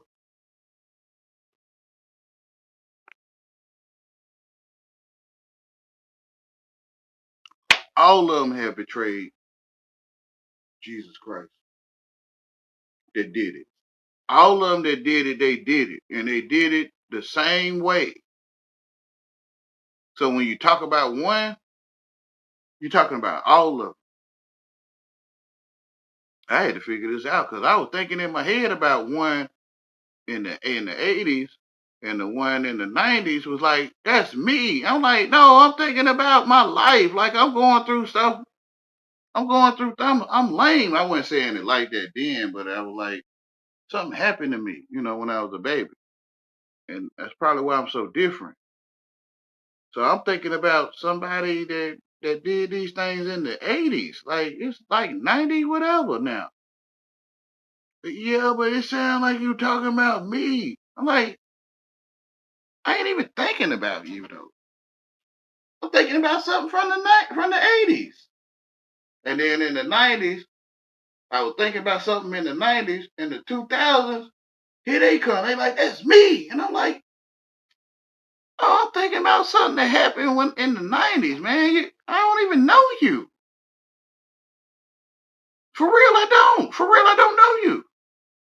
So when you're talking about that one, you're talking about all of them.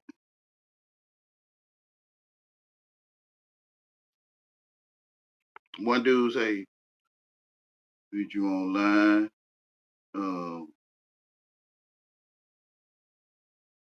Man, what word he used? I can't think of the word he used.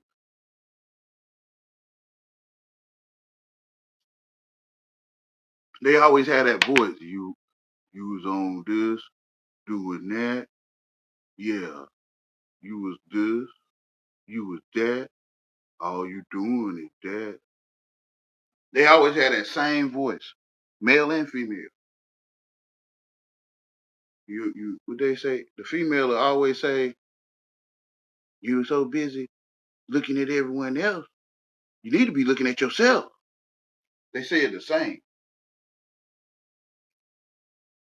So when I mimic them, that one that say it just like them, they're gonna be like, that's me, right? And tomorrow, tomorrow. Well, tomorrow never comes. But you know what I'm saying if you do. They're gonna be like, that's me you talking about, like Trevor and his little crew, they be coming by, that's me. Like, bro, I don't know you, man. I don't. But you telling them the truth. Ain't no need to be conflicting, man. Like, I don't know you. I really don't know you.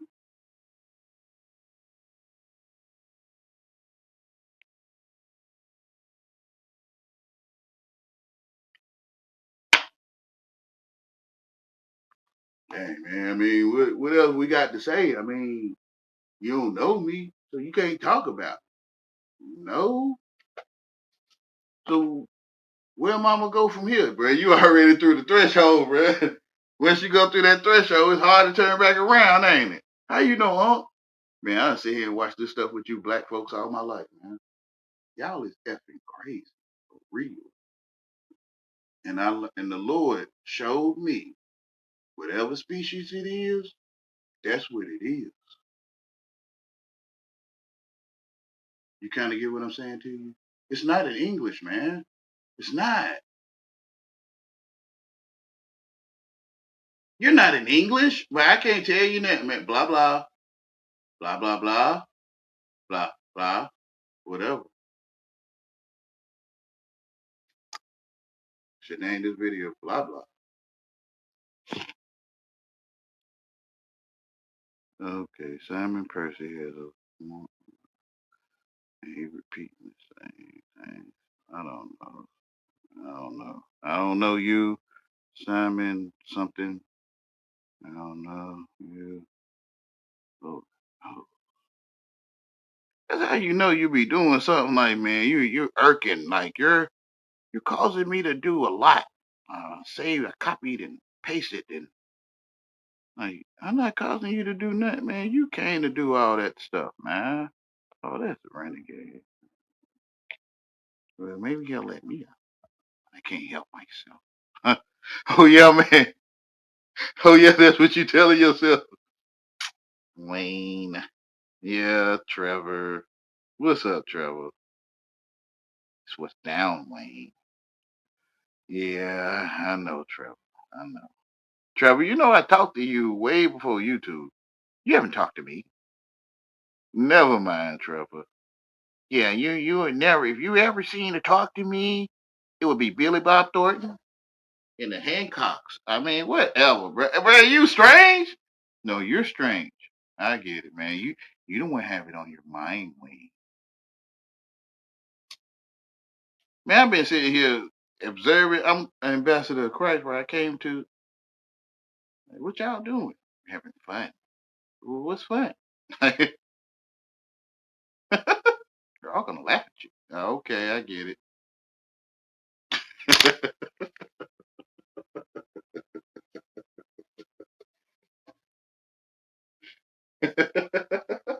Ain't nobody like you, Wayne. It ain't. I'm the only one.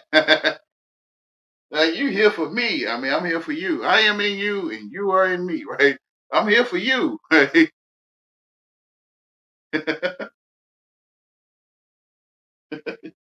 They wouldn't know it if he was in their face, bro.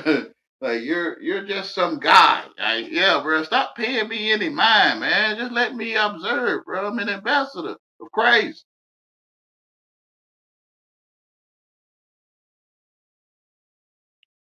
You know, the foolish one, he like, man, you know that those ambassador of crisis are here, and our fingers are tickling, right? And their fingers want to be sued because they tickle all the time or something, you know, like, and they want to sue their fingers by interacting with the ambassadors of Christ, bro. This stuff is crazy,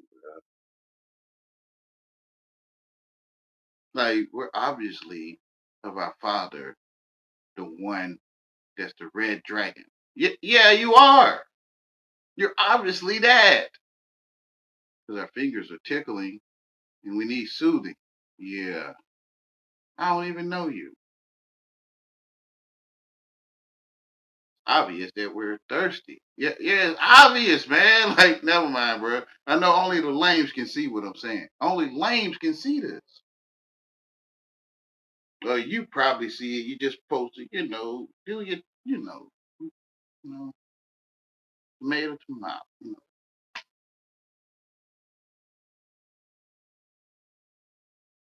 Duh.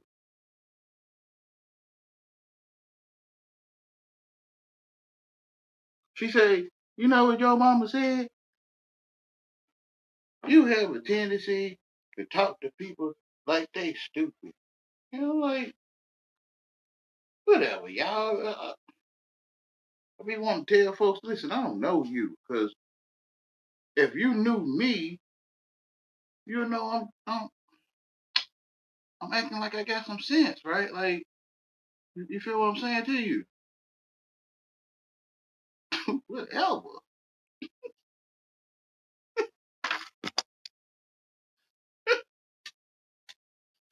Y'all be requesting stuff, y'all get it, and then y'all don't like what y'all requesting. Well, we didn't mean it like that. I mean, yeah, act like you got some sense, but I mean, dang, you ain't got to sense every dang on thing. And I'm like, but I'm the only one sensing it though. See, there you go. All right, never mind.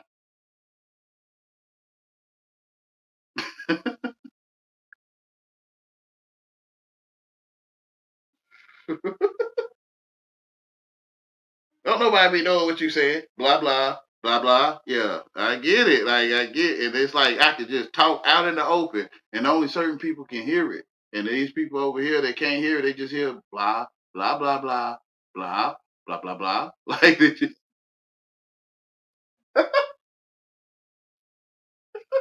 and you can tell them all you hear is blah blah. Yeah, you said blah blah blah. Yeah.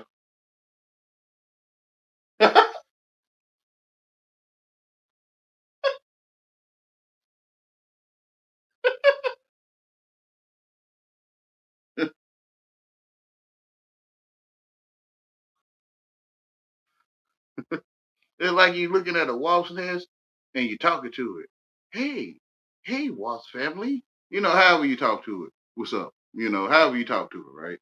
And you just sitting there just looking at it, talking to it.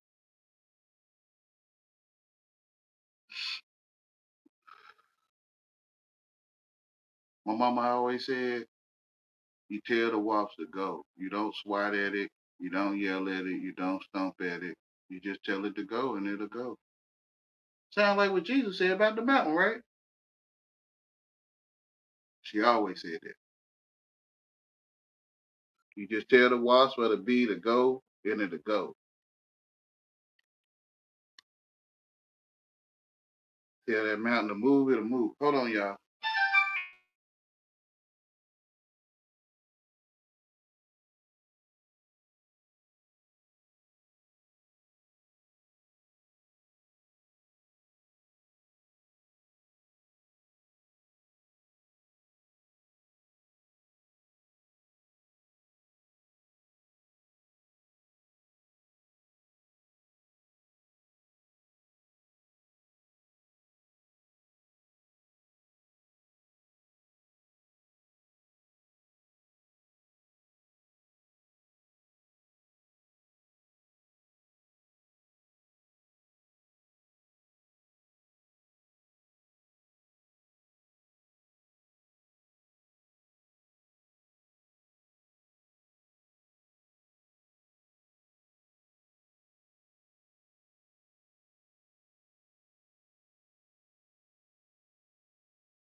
Y'all, I'm still here. I'm on the phone, y'all. I don't know if y'all stick around long enough.